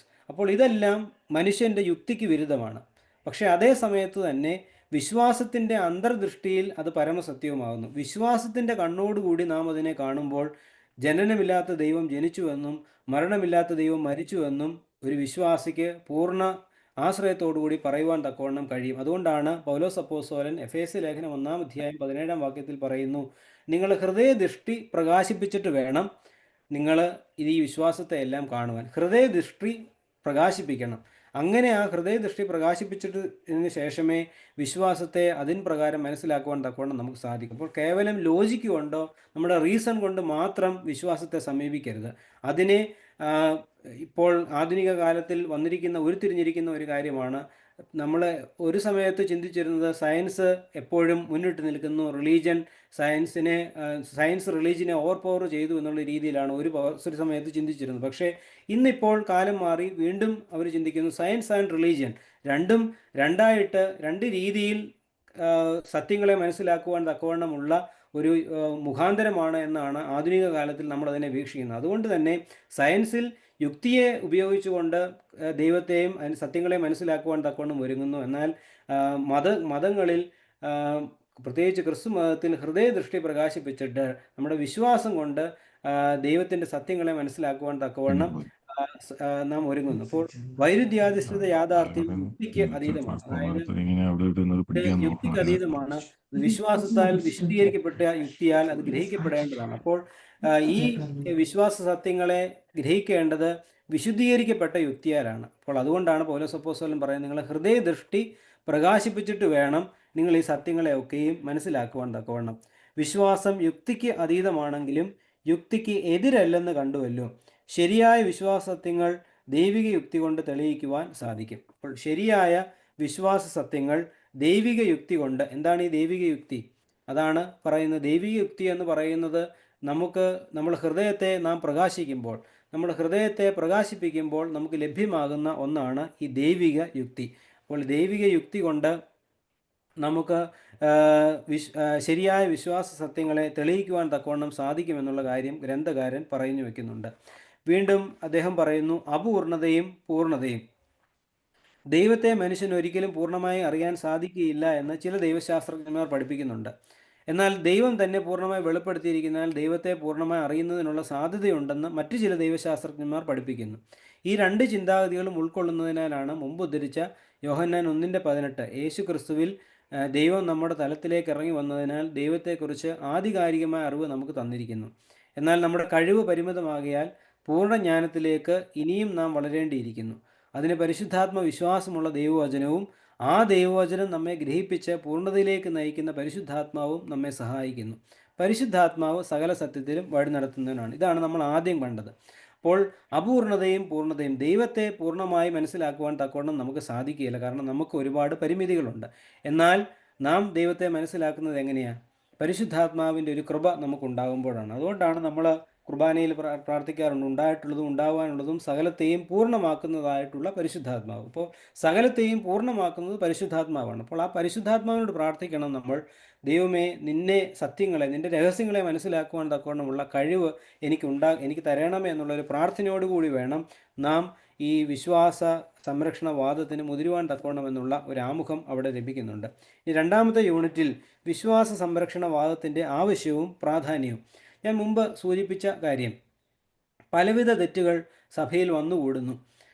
ഞാൻ ആദ്യമേ ഓർമ്മിപ്പിച്ചു, നമുക്കറിയാം ആദിമ സഭയിൽ തന്നെ അപ്പോസ്തല പ്രവർത്തികൾ വായിക്കുമ്പോൾ തന്നെ നമുക്കറിയാം അവിടെ ഒരുപാട് കാര്യങ്ങൾ യഹൂദന്മാരുടെ രീതി അവലംബിക്കുന്നു. ഇതിൽ നിന്ന് ക്രിസ്തീയ സഭയിലേക്ക് വന്ന ആളുകൾ അവരുടെ രീതി അവലംബിക്കുന്നു. ഇത് രണ്ടിലേതാണ് ശരി എന്നുള്ളൊരു കോൺഫ്ലിക്റ്റ് വരുമ്പോൾ അപ്പോസ്തലന്മാർ ഒരു പുതിയ ഒരു ആശയം അവർ മുമ്പോട്ട് വെച്ചിട്ട് ഇങ്ങനെ നിങ്ങൾ പോകുവാൻ തക്കവണ്ണം പറയുന്നു. മറ്റൊരു സ്ഥലത്തേക്ക് ചെല്ലുമ്പോൾ അവിടെ എന്തെങ്കിലും പ്രശ്നം ഉണ്ടാകുമ്പോൾ അവർ അതിനനുസരിച്ചുള്ള കാര്യങ്ങൾ പറയുന്നു. അപ്പോൾ ഇത് കാലങ്ങൾ മുൻപോട്ട് പോകും തോറും ആളുകൾക്ക് കൂടുതൽ വിശ്വാസതയോടുകൂടി വിശ്വാസത്തെ സമർപ്പിക്കേണ്ട കാലം ആവശ്യമായിട്ട് വരുന്നു. അതുപോലെ തന്നെ രാജാക്കന്മാർ ഓരോ പീഡകളൊക്കെ നിർവഹിക്കുന്ന സമയത്ത് അവരോട് എന്താണ് ഈ വിശ്വാസമെന്നും എന്താണ് ക്രിസ്തീയ വിശ്വാസമെന്നും പറഞ്ഞു കൊടുക്കേണ്ടി വരുന്നു. ക്രിസ്തീയ വിശ്വാസത്തിൽ തന്നെ ജ്ഞാനവാദം, നിങ്ങൾ പഠിച്ചല്ലോ ഇല്ലയോ? ജ്ഞാനവാദം ഉണ്ടായി വരുന്നു, തോന്നൽവാദം ഉണ്ടായി വരുന്നു. അങ്ങനെ ക്രിസ്തീയ വിശ്വാസത്തിൽ തന്നെ ഒരുപാട് വേദവിപരീതങ്ങൾ കടന്നു വരുമ്പോൾ എന്താണ് ശരിയായ സത്യവിശ്വാസമെന്ന് പറഞ്ഞു കൊടുക്കേണ്ടതിൻ്റെ ഒരു പ്രധാനപ്പെട്ട ആവശ്യം ഇവിടെ വന്നിരിക്കുന്നു എന്നുള്ളതാണ് ഈ വിശ്വാസ സംരക്ഷണവാദത്തിൻ്റെ ആവശ്യമായിട്ട് പ്രധാനമായിട്ടും പറഞ്ഞു വയ്ക്കുന്നത്. അപ്പോൾ അപ്പോസ്തോലിക കാലത്തെ ഹുമനയോസും ഫിലത്തോസും അവർ സത്യം വെട്ടുതെറ്റി പുനരുദ്ധാനം കഴിഞ്ഞു എന്ന് പറഞ്ഞ് ചിലരുടെ വിശ്വാസം മറച്ചു കളഞ്ഞു. അത് ഓരോ എക്സാമ്പിൾസ് പറഞ്ഞു തരുന്നതാണ്. അതുപോലെ തന്നെയാണ് ജ്ഞാനവാദവും തോന്നൽവാദവും ഒക്കെ സഭയിൽ ഉണ്ടാകുമ്പോൾ അതിനെതിരെ സഭാപിതാക്കന്മാർ ഓരോ കാലത്തും പ്രതികരിച്ചിട്ടുണ്ട്. അപ്പോൾ അത് ആ കാലഘട്ടത്തിൻ്റെ ആവശ്യമാണ്. അതുപോലെ തന്നെ വിശ്വാസ സംരക്ഷണവാദത്തിന് നൂതനമായിട്ടുള്ള ഒരു സമീപനം ആവശ്യമാണ്. എന്ന് വെച്ചാൽ യഹൂദന്മാർ അന്നത്തെ കാലത്ത് വന്ന സമയത്ത് യഹൂദന്മാരോട് പറഞ്ഞു വയ്ക്കുന്ന ഒരുപാട് കാര്യങ്ങളുണ്ട്. സുവിശേഷം പലതും രചിക്കുന്ന വിശുദ്ധ മത്തായിയുടെ സുവിശേഷവും യോഹന്നാന്റെ സുവിശേഷങ്ങളിലുമൊക്കെ നാം കാണുന്ന കാര്യമാണ്. പഴയ നിയമത്തിലെ പല കാര്യങ്ങളും പുതിയ നിയമത്തിൽ നിവൃത്തിയായിരിക്കുന്നു എന്ന് യഹൂദന്മാരെ ഉദ്ദേശിച്ചുകൊണ്ട് അവിടെ പറയുന്നു. അപ്പോൾ അതുപോലെ തന്നെ പൗലോസ് അപ്പോസ്തലൻ യവനന്മാരോട് പറയുമ്പോൾ അവിടെ ചെന്നിട്ട് അവരോട് ആ രീതിയിൽ സംസാരിക്കുന്നുണ്ട് ഇല്ലേ? അവിടെ ആഥൻസിൽ ചെന്ന് നിൽക്കുന്ന പൗലോസ് അവരോട് പറയുന്നുണ്ട്, അവിടെ ചെന്നിട്ട് ദേവന് എന്ന ഒരു ഇത് ഞാൻ കണ്ടു ഇല്ലേ? അജ്ഞാത ദേവന് എന്നൊരു ഇത് ഞാൻ കണ്ടു. ആ അജ്ഞാത ദേവൻ ആരാ എന്ന് പറഞ്ഞിട്ടാണ് പൗലോസ് തുടങ്ങുന്നത്. അപ്പോൾ പൗലോസ് അതുകൊണ്ടാണ് പറയുന്നത്, ഞാൻ എല്ലാവർക്കും എല്ലാമായി തീർന്നു. I became all to all. എല്ലാവർക്കും എല്ലാമായി തീരുന്നു. ഞാൻ ദരിദ്രർക്ക് ദരിദ്രനായിത്തീരുന്നു, ധനവാനോടുകൂടെ ധനവാനായിരിക്കുന്നു, അറിവുള്ളവനോടുകൂടെ അറിവുള്ളവനായിരുന്നിട്ട് അവർക്ക് വേണ്ട രീതിയിൽ ഞാൻ വിശ്വാസത്തെ പഠിപ്പിച്ചു കൊടുക്കുന്നുവെന്ന് പൗലോസ് തന്നെ പറയുന്നുണ്ട്. അപ്പോൾ ഈ കാലഘട്ടത്തിൽ നാം ആയിരിക്കുമ്പോൾ അതുപോലെയുള്ള ഒരു സമീപനം നമുക്കും ആവശ്യമാണ്. അതിനുശേഷം അടുത്ത പേജിൽ കൃത്യമായിട്ട് ഓരോ നൂറ്റാണ്ടിൽ ഉണ്ടായിട്ടുള്ള കാര്യങ്ങൾ പറയുന്നുണ്ട്. മധ്യനൂറ്റാണ്ടുകളിൽ തോമസ് അക്വിനാസ് എന്ന് പറയുന്ന ആൾ കത്തോലിക്ക സഭയിലെ സ്കോളാസ്റ്റിസിസം എന്ന് പറയുന്ന ഒരു വലിയ ഒരു പ്രസ്ഥാനം ഉണ്ടായി വരുന്നുണ്ട്. അതായത് റീസൺ കൊണ്ടും ലോജിക്ക് കൊണ്ടും നന്നായി ഫിലോസഫി പഠിച്ചിട്ട് അത് വെച്ചിട്ട് വിശ്വാസത്തെ വാദിക്കുവാൻ തക്കവണ്ണം ഉള്ള ഒരു ഒരുക്കം ഉണ്ടാവണമെന്നുള്ള അരിസ്റ്റോട്ടേലിയൻ ഫിലോസഫി ഉപയോഗിച്ചുകൊണ്ട് തോമസ് അക്വിനാസ് എന്ന് പറയുന്ന ഒരു കത്തോലിക്ക ചിന്താഗതിയുള്ള മനുഷ്യൻ, അദ്ദേഹം ഒരു വലിയൊരു ഫിലോസഫിക്കൽ തോട്ട് കൊണ്ടുവരുന്ന ഒരു സംഭവം മധ്യനൂറ്റാണ്ടുകളിൽ ഉണ്ടാകുന്നുണ്ട്. അങ്ങനെ ക്രിസ്തുമതം വിജ്ഞാനത്തിൻ്റെ പരമകാഷ്ഠത്തിന് കാഷ്ഠസ്ഥാനത്തിന് തെളിയിക്കുവാൻ ഉദ്യമിച്ചു. വീണ്ടും ആയതിന് അന്ന് പ്രചാരത്തിലിരുന്ന അരിസ്റ്റോട്ടലിൻ്റെ തത്വജ്ഞാനത്തെ അടിസ്ഥാനമാക്കി ഒരു ക്രിസ്ത്യൻ തത്വശാസ്ത്രം തന്നെ ഈ തോമസ് അക്വിനാസ് നിയമിക്കുന്നുണ്ട്. പിന്നീടാണ് മാർട്ടിൻ ലൂതർ വേദപുസ്തകത്തെ അടിസ്ഥാനമാക്കി നവീകരണം ആരംഭിച്ചത്. അതുകൊണ്ടാണ് സ്ക്രിപ്ചർ അലോൺ, സോളാ സ്ക്രിപ്ചുറ എന്ന് പറയുന്നത്, വേദപുസ്തകം മാത്രം എന്ന് പറയുന്ന ഒരു സംഭവം മാർട്ടിൻ ലൂതർ കൊണ്ടുവരുന്നു. അതിനെതിരെ കത്തോലിക്ക സഭ വേദപുസ്തകം തന്നെ ഉദ്ധരിച്ചുകൊണ്ട് പിന്നീട് സത്യവിശ്വാസം ശരിയാണെന്ന് തെളിയിക്കുവാനായിട്ട് ശ്രമിച്ചു. 19-ാം നൂറ്റാണ്ടിൽ സ്വതന്ത്ര ചിന്താവാദം, ലിബറലിസം, ഇത് നിങ്ങൾ പിന്നീട് ഈ പുസ്തകത്തിൽ തന്നെ ലിബറലിസം എന്താണെന്ന് ഏറ്റവും അവസാനമൊക്കെ പഠിക്കും കേട്ടോ. അപ്പോൾ ലിബറലിസം എന്ന് പറഞ്ഞാൽ സോഷ്യൽ ജസ്റ്റിസ്, സാമൂഹിക പരിഷ്കർത്താവാദം ഒക്കെ ഇങ്ങനെയുള്ള കാര്യങ്ങൾ നടക്കുന്നുണ്ട്. അവിടെയാണ് വിമൺ തിയോളജി അങ്ങനെ പറയുന്ന കാര്യങ്ങളൊക്കെയും കടന്നു വരുന്നത്. അപ്പോൾ അവിടെ അതിനനുസരിച്ച് ഒരുപാട് വേദശാസ്ത്ര നിരൂപണങ്ങൾ കൊണ്ടുവരുന്നു. 19-ാം നൂറ്റാണ്ട് 20-ാം നൂറ്റാണ്ടിൽ റുഡോൾഫ് ബുൾട്ട്മാൻ തൻ്റെ ഇതിഹാസ പുനർവ്യാഖ്യാന മാർഗത്തിൽ ഡീമിതോളജൈസേഷൻ, വേദപുസ്തകം ശാസ്ത്രീയ വിദ്യാർത്ഥികൾക്ക് എങ്ങനെ സ്വീകരിക്കാമെന്ന് പഠിച്ചു. ഈ ഡീമിതോളജൈസേഷൻ എന്ന് പറഞ്ഞാൽ ഇപ്പോൾ കർത്താവിൻ്റെ സമയത്ത് നടന്ന ഒരു അത്ഭുതം, ആ അത്ഭുതത്തെ നാം ഇന്നത്തെ കാലത്ത് കാണുമ്പോൾ അത് വെറും കേവലം ഒരു കെട്ടുകഥയാണെന്ന് പറയാതെ അവിടെ എന്തോ ഒന്ന് നടന്നിട്ടുണ്ട് എന്ന് അതിനെ സൂക്ഷ്മമായി പഠിച്ചിട്ട് കൃത്യമായിട്ടുള്ള അളവുകോൽ കൊണ്ട് പഠിച്ചിട്ട് അതിനെ കൃത്യമായ വിശ്വാസ കണ്ണുകൊണ്ട് കാണുവാൻ തക്കവണ്ണം ഉള്ള ഒരു സംവിധാനം ഒരുക്കുന്നതിനെയാണ് ഡീമിതോളജൈസേഷൻ എന്ന് പറയുന്നത്. റുഡോൾഫ് ബുൾട്ട്മാൻ എന്ന് പറയുന്ന ഒരു ജർമ്മൻ തിയോളജിയനാണ്, അദ്ദേഹമാണ് അങ്ങനെ ഒരു സംഭവം കൊണ്ടുവന്നത്. അപ്പോൾ ഇങ്ങനെ ഓരോ കാലഘട്ടത്തിലും ഈ വിശ്വാസ സത്യങ്ങളെ പറഞ്ഞറിയിക്കുവാൻ തക്കവണ്ണം ഓരോന്ന് ഉരുത്തിരിഞ്ഞു വരുന്നുണ്ട്. അപ്പോൾ നമ്മുടെ കാലഘട്ടത്തിൽ ഇതുപോലെ ഒരു വലിയ ഉദ്യമം ആവശ്യമാണ്. പ്രത്യേകിച്ച് നമുക്കറിയാം, നമ്മുടെ കുഞ്ഞുങ്ങൾ, ഇവിടെയുള്ള നമ്മുടെ കുഞ്ഞുങ്ങളോട് അവർ ചോദിക്കുന്ന പല ചോദ്യങ്ങൾക്കും നമുക്ക് നമ്മുടെ ഉത്തരമില്ല, ഇല്ലേ? നമ്മൾ നാട്ടിൽ നിന്ന് ഇപ്പോൾ വന്നിട്ടുള്ള പഴയ ചിന്താഗതി ഉള്ളവരുണ്ട്, ഇവിടെ വന്നിട്ട് ഇവിടുത്തെ ചിന്താഗതി സ്വീകരിക്കുവാനായിട്ടുള്ളവരുണ്ട്. പക്ഷേ എന്നിരുന്നാലും കുഞ്ഞുങ്ങൾ ചില സമയത്ത് അവരുടെ യുക്തി ഉപയോഗിച്ച് ചോദിക്കുന്ന പല ചോദ്യങ്ങൾക്കും അതേ ഭാഷയിൽ മറുപടി കൊടുക്കുവാൻ തക്കവണ്ണം നമുക്ക് സാധിക്കാതെ വരുന്നു. എന്തുകൊണ്ട് സഭകൾ തമ്മിൽ ഇത്ര ഭിന്നതകൾ ഉണ്ടായി എന്നുള്ള ചോദ്യത്തിന് പലപ്പോഴും നമുക്ക് മറുപടി ഇല്ലാതെ വരുന്നു. എന്താണ് അതിനുള്ളൊരു പരിഹാര മാർഗം എന്നുള്ളതിന് നമുക്ക് മറുപടി ഇല്ലാതെ വരുന്നു. അപ്പോൾ ഇതിനെയൊക്കെ എങ്ങനെ സമീപിക്കാം എന്നുള്ളൊരു ചിന്തയാണ് ഈ രണ്ടാമത്തെ പുസ്തകത്തിൽ, രണ്ടാമത്തെ അധ്യായത്തിൽ നാം കാണുന്നത്. അപ്പോൾ അതിന് നമുക്ക് വേണ്ട ഒരു കാര്യം ഉറച്ച വിശ്വാസവും വിശാല വീക്ഷണവുമാണ് വിശ്വാസ സ്ഥാപനത്തിന് ആവശ്യം. അപ്പോൾ ഉറച്ച വിശ്വാസം നമുക്ക് എപ്പോഴും ഉണ്ടാവണം. കർത്താവ് നീതിമാന്മാരെയല്ല പാപികളെ തേടിയിട്ടാണ് വന്നത്. അതുപോലെ തന്നെ നാമും നീതിമാന്മാരെ തേടി പോവുകയല്ല, പാപികളെ തേടി പോയി കൃത്യമായി ആളുകൾക്ക് വേണ്ട രീതിയിൽ വിശ്വാസത്തെ സമർത്ഥിക്കുവാൻ തക്കവണ്ണം നമുക്ക് സാധിക്കണം. അതിനു വേണ്ടിയിട്ട് നാം ചെയ്യേണ്ടത് ഉറച്ച വിശ്വാസത്തെ നാം രൂപപ്പെടുത്തിയെടുക്കുക എന്നുള്ളതാണ്. ഉറച്ച വിശ്വാസത്തെ രൂപപ്പെടുത്തണമെങ്കിൽ നമുക്ക് എന്ത് വേണം? വിശ്വാസത്തെ ആഴത്തിൽ നാം പഠിക്കണം. വിശ്വാസത്തെ ആഴത്തിൽ പഠിക്കുവാനുള്ള ഒരു ഉദ്യമമാണ് ഈ ദിവ്യബോധനം എന്ന് പറയുന്നത്. അപ്പോൾ വിശ്വാസത്തെ നന്നായി പഠിച്ചിട്ട് വേണം നാം ഒരു വിശാല വീക്ഷണത്തെ രൂപപ്പെടുത്തുവാൻ തക്കവണ്ണം. ഈ വിശാല വീക്ഷണം എന്ന് പറയുന്നത് നമുക്കറിയാം, ഞാൻ ആദ്യം സൂചിപ്പിച്ച ഒരു കാര്യമാണ്. 2 types of apologetics, defensive and offensive.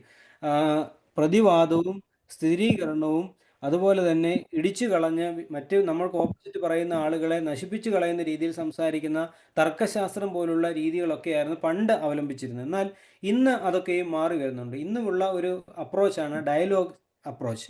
അത് നമ്മൾ കേട്ടിട്ടുണ്ടല്ലോ, ഈ കത്തോലിക്ക സഭയും ഓർത്തഡോക്സ് സഭയും തമ്മിലുള്ള ഡയലോഗ് നടക്കുന്നു എന്ന് പറയുമ്പോൾ അതിൻ്റെ അർത്ഥം രണ്ടു കൂട്ടരും ഒരുമിച്ചിരുന്നിട്ട് രണ്ടുപേരും തമ്മിലുള്ള യോജിപ്പുകൾ എവിടെയൊക്കെ, ഒരു എതിർപ്പ് വരുന്ന ഒരു സംഭവങ്ങൾ വന്നു കഴിഞ്ഞാൽ ഇതിൽ എവിടെയൊക്കെ നമുക്ക് യോജിക്കാം, ഇതെങ്ങനെയൊക്കെ ഇതിനെ മാറ്റി നിർത്താം എന്ന് പറഞ്ഞ് പരസ്പരം സ്നേഹത്തോടും സമാധാനത്തോടും പരിശുദ്ധാത്മാവിൻ്റെ കൃപയിലും ആശ്രയിച്ചുകൊണ്ട് നടത്തുന്ന ഒരാശയവിനിമയത്തെയാണ് ഡയലോഗ് അപ്രോച്ച് എന്ന് പറയുന്നത്. അപ്പോൾ ഈ ഡയലോഗ് അപ്രോച്ച് നടത്തണമെങ്കിൽ രണ്ട് കൂട്ടർ, അവിടെ പോയിരിക്കുന്ന ആളുകൾക്ക് നമ്മുടെ വിശ്വാസത്തെ പറ്റിയുള്ള ഒരു ഉറച്ച ബോധ്യം ഉണ്ടാവണം. അതുപോലെ തന്നെ നമുക്കുണ്ടാവേണ്ട മറ്റൊരു കാര്യമാണ് വിശ്വാസ സംരക്ഷണവാദത്തിൽ നാം സഭ ഐക്യത്തിനുള്ള പ്രാധാന്യം കാണണം.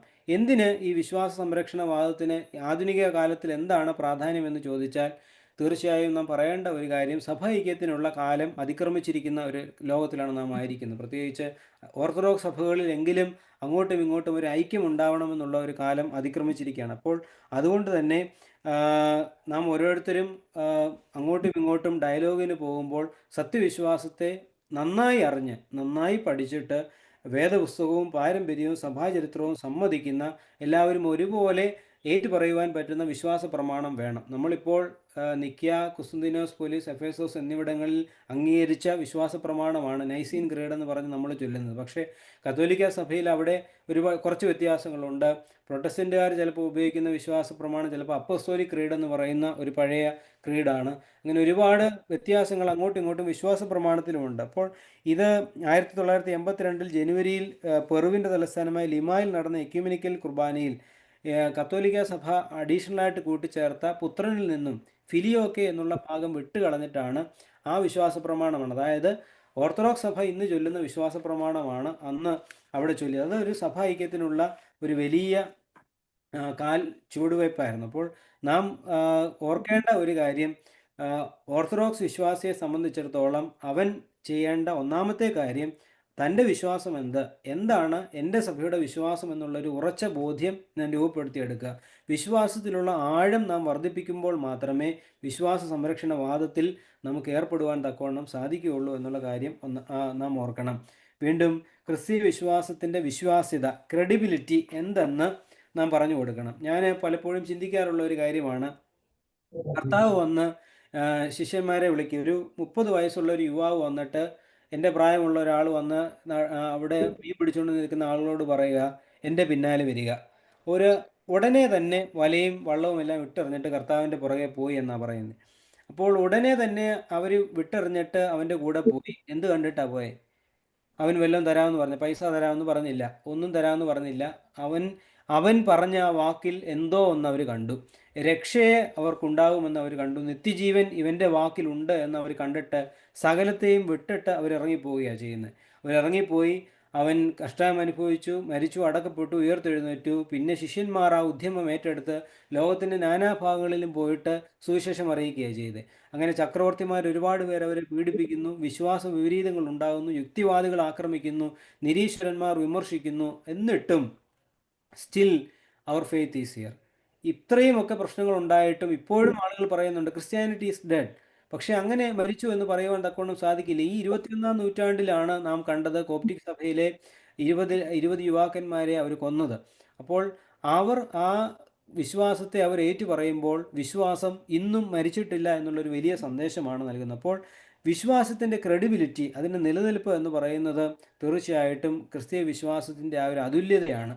ആ അതുല്യത കാത്തു സൂക്ഷിക്കുവാൻ തക്കവണ്ണം നമുക്ക് സാധിക്കണം. ഈ ശ്ലീഹന്മാരും സഹദേവന്മാരും മൗദ്യാന്മാരും ഈ അപ്പോളജറ്റിക്സ് വിശ്വാസ സംരക്ഷണ വാദക്കാരും ഒക്കെ ക്രിസ്തീയ വിശ്വാസത്തെ എങ്ങനെ മുറുകെ പിടിച്ചോ അതുപോലെ തന്നെ നാമും മുറുകെ പിടിക്കുവാൻ തക്കവണ്ണം നാം ഒരുങ്ങണം. അതിന് ഏറ്റവും നമുക്ക് ആധാരമാവേണ്ട ഒന്ന് വേദപുസ്തകമാണ്. പക്ഷേ വേദപുസ്തകം മാത്രം എന്നുള്ള ഒരു ചിന്താഗതി നമുക്കില്ല. നമ്മൾ പറയുന്ന ഒരു കാര്യം, സ്ക്രിപ്ചർ അലോൺ എന്ന് പറയുന്ന ഒരു ചിന്താഗതി ഓർത്തഡോക്സ് സഭയ്ക്കില്ല. മറിച്ച് നാം എന്തെങ്കിലും ഒരു വാദത്തിൽ, വിശ്വാസ സംരക്ഷണ വാദത്തിൽ ഏർപ്പെടുമ്പോൾ വേദപുസ്തകം കോട്ട് ചെയ്തിട്ടാണ് നമ്മൾ പറയുന്നത്. അതിനോടൊപ്പം നമ്മൾ പറയും സഭയുടെ പാരമ്പര്യം ഇങ്ങനെ പറയുന്നു, സഭയുടെ ഇന്ന പിതാവ് ഇങ്ങനെ ഇന്നയിടത്ത് ഇന്ന കാര്യങ്ങൾ പറഞ്ഞിട്ടുണ്ട്, അത് സഭയുടെ പാരമ്പര്യത്തെ ആദിമസഭ ഇങ്ങനെ പിൻചെന്നു, ഇങ്ങനെ പറയുന്ന കാര്യങ്ങളൊക്കെ പറഞ്ഞിട്ടാണ് ഓർത്തഡോക്സ് സഭ ഈ ക്രിസ്ത്യൻ അപ്പോളജിയിലേക്ക് ഇറങ്ങുന്നത്. അപ്പോൾ വേദപുസ്തകം മാത്രം എന്നുള്ള ഒരു ചിന്ത നമുക്കില്ല. എന്നാൽ വേദപുസ്തകവും സഭയുടെ പാരമ്പര്യവും നാം ഒരുമിച്ച് മുറുകെ പിടിക്കുകയും അതുവഴി സഭയുടെ പാരമ്പര്യത്തിന് നിശ്വാസിതമായിട്ടുള്ള കാര്യങ്ങളെല്ലാം മുറുകെ പിടിച്ചുകൊണ്ട് നാം കൃത്യമായിട്ട് നമ്മുടെ വിശ്വാസത്തെ സമർത്ഥിക്കുകയും ചെയ്യുന്നു. ഈ നൂറ്റാണ്ടിലും ക്രിസ്തീയ വേദശാസ്ത്രത്തിന് തത്വചിന്തകന്മാരുടെ ഇടയിൽ സ്ഥാനവും ശ്രേഷ്ഠതയും ഉണ്ടാക്കി കൊടുക്കുന്നതിന് പോൾ ടില്ലിക് എൻ്റെ ആശയങ്ങൾക്ക് സാധിച്ചിട്ടുണ്ട്. അദ്ദേഹം ഒരു തിയോളജിയനാണ്. വിശ്വാസവും ശാസ്ത്രവും എന്ന പഠനം ഞാൻ മുമ്പ് സൂചിപ്പിച്ചു, അഖില ലോക സഭാ കൗൺസിലിൽ തുടർന്നുകൊണ്ടേയിരിക്കുന്നു. നേരത്തെ വിശ്വാസം, ശാസ്ത്രം എന്നിവ രണ്ടിനെയും വേറൊരു രീതിയിൽ കാണുന്നു. കാരണം ശാസ്ത്രം മാത്രമാണ് ശരി എന്നുള്ള രീതിയിൽ കാണുന്നതിൽ നിന്ന് ഇന്ന് ഒരുപാട് പിന്നിട്ടിരിക്കുന്നു. ശാസ്ത്രത്തിൻ്റെ കണ്ണിൽ കൂടി കാണുന്നു, വിശ്വാസികൾ വിശ്വാസത്തിൻ്റെ കണ്ണിൽ കൂടി കാണുന്നു എന്നുള്ള ആ ഒരു ചിന്ത ഇന്ന് ഉരുത്തിരിഞ്ഞിരിക്കുന്നത് കൊണ്ട് ജീവവിജ്ഞാനിയും ബയോളജിയും തിയോളജിയും ആന്ത്രോപോളജിയും എല്ലാം കൂടി ഒരുമിച്ച് മനുഷ്യൻ്റെ സമ്പൂർണ്ണ വളർച്ചയ്ക്ക് ഇതെല്ലാം ആവശ്യമാണ് എന്നുള്ളൊരു ആശ്രയത്തോടു കൂടി വേദപുസ്തകത്തിലും പരിശുദ്ധാത്മാവിലും ആശ്രയിച്ചിട്ട് വേണം നാം വിശ്വാസ സംരക്ഷണ വാദങ്ങളിൽ ഏർപ്പെടുവാൻ തക്കവണ്ണമെന്നുള്ള കാര്യം വേണമെന്ന് ഗ്രന്ഥകാരൻ രണ്ടാമത്തെ പാഠത്തിൽ സൂചിപ്പിക്കുന്നു. ഇനി മൂന്നാമത്തെ പാഠം, അവിടെ വേദപുസ്തക അധിഷ്ഠിതമായ വിശ്വാസ സംരക്ഷണ വാദങ്ങൾ. ഞാൻ മുമ്പ് പറഞ്ഞ കാര്യങ്ങൾ തന്നെയാണ് ഇവിടെ വീണ്ടും പറയുന്നത്. വിശുദ്ധ വേദപുസ്തകത്തിൻ്റെ അതുല്യ മഹിമ. ഇത്രയധികം ഭാഷകളിൽ തർജ്ജമ ചെയ്യപ്പെട്ടിട്ടുള്ള മറ്റൊരു ഗ്രന്ഥമില്ല. നമുക്കറിയാവുന്ന കാര്യം തന്നെയാണ്. 1100-ലധികം ഭാഷകളിലേക്ക് വേദപുസ്തകം ട്രാൻസ്ലേറ്റ് ചെയ്തിട്ടുണ്ട്. ഉപദേശത്തിനും ശാസനത്തിനും ഗുണീകരണത്തിനും നീതിയുടെ അഭ്യാസത്തിനും പ്രയോജനമുള്ളവ ഈ ഗ്രന്ഥത്തെക്കുറിച്ച് എഴുതിയിട്ടുള്ളതുപോലെ മറ്റൊരു പുസ്തകത്തെക്കുറിച്ചും ഇത്രയേറെ ഗ്രന്ഥങ്ങൾ എഴുതപ്പെട്ടിട്ടില്ല.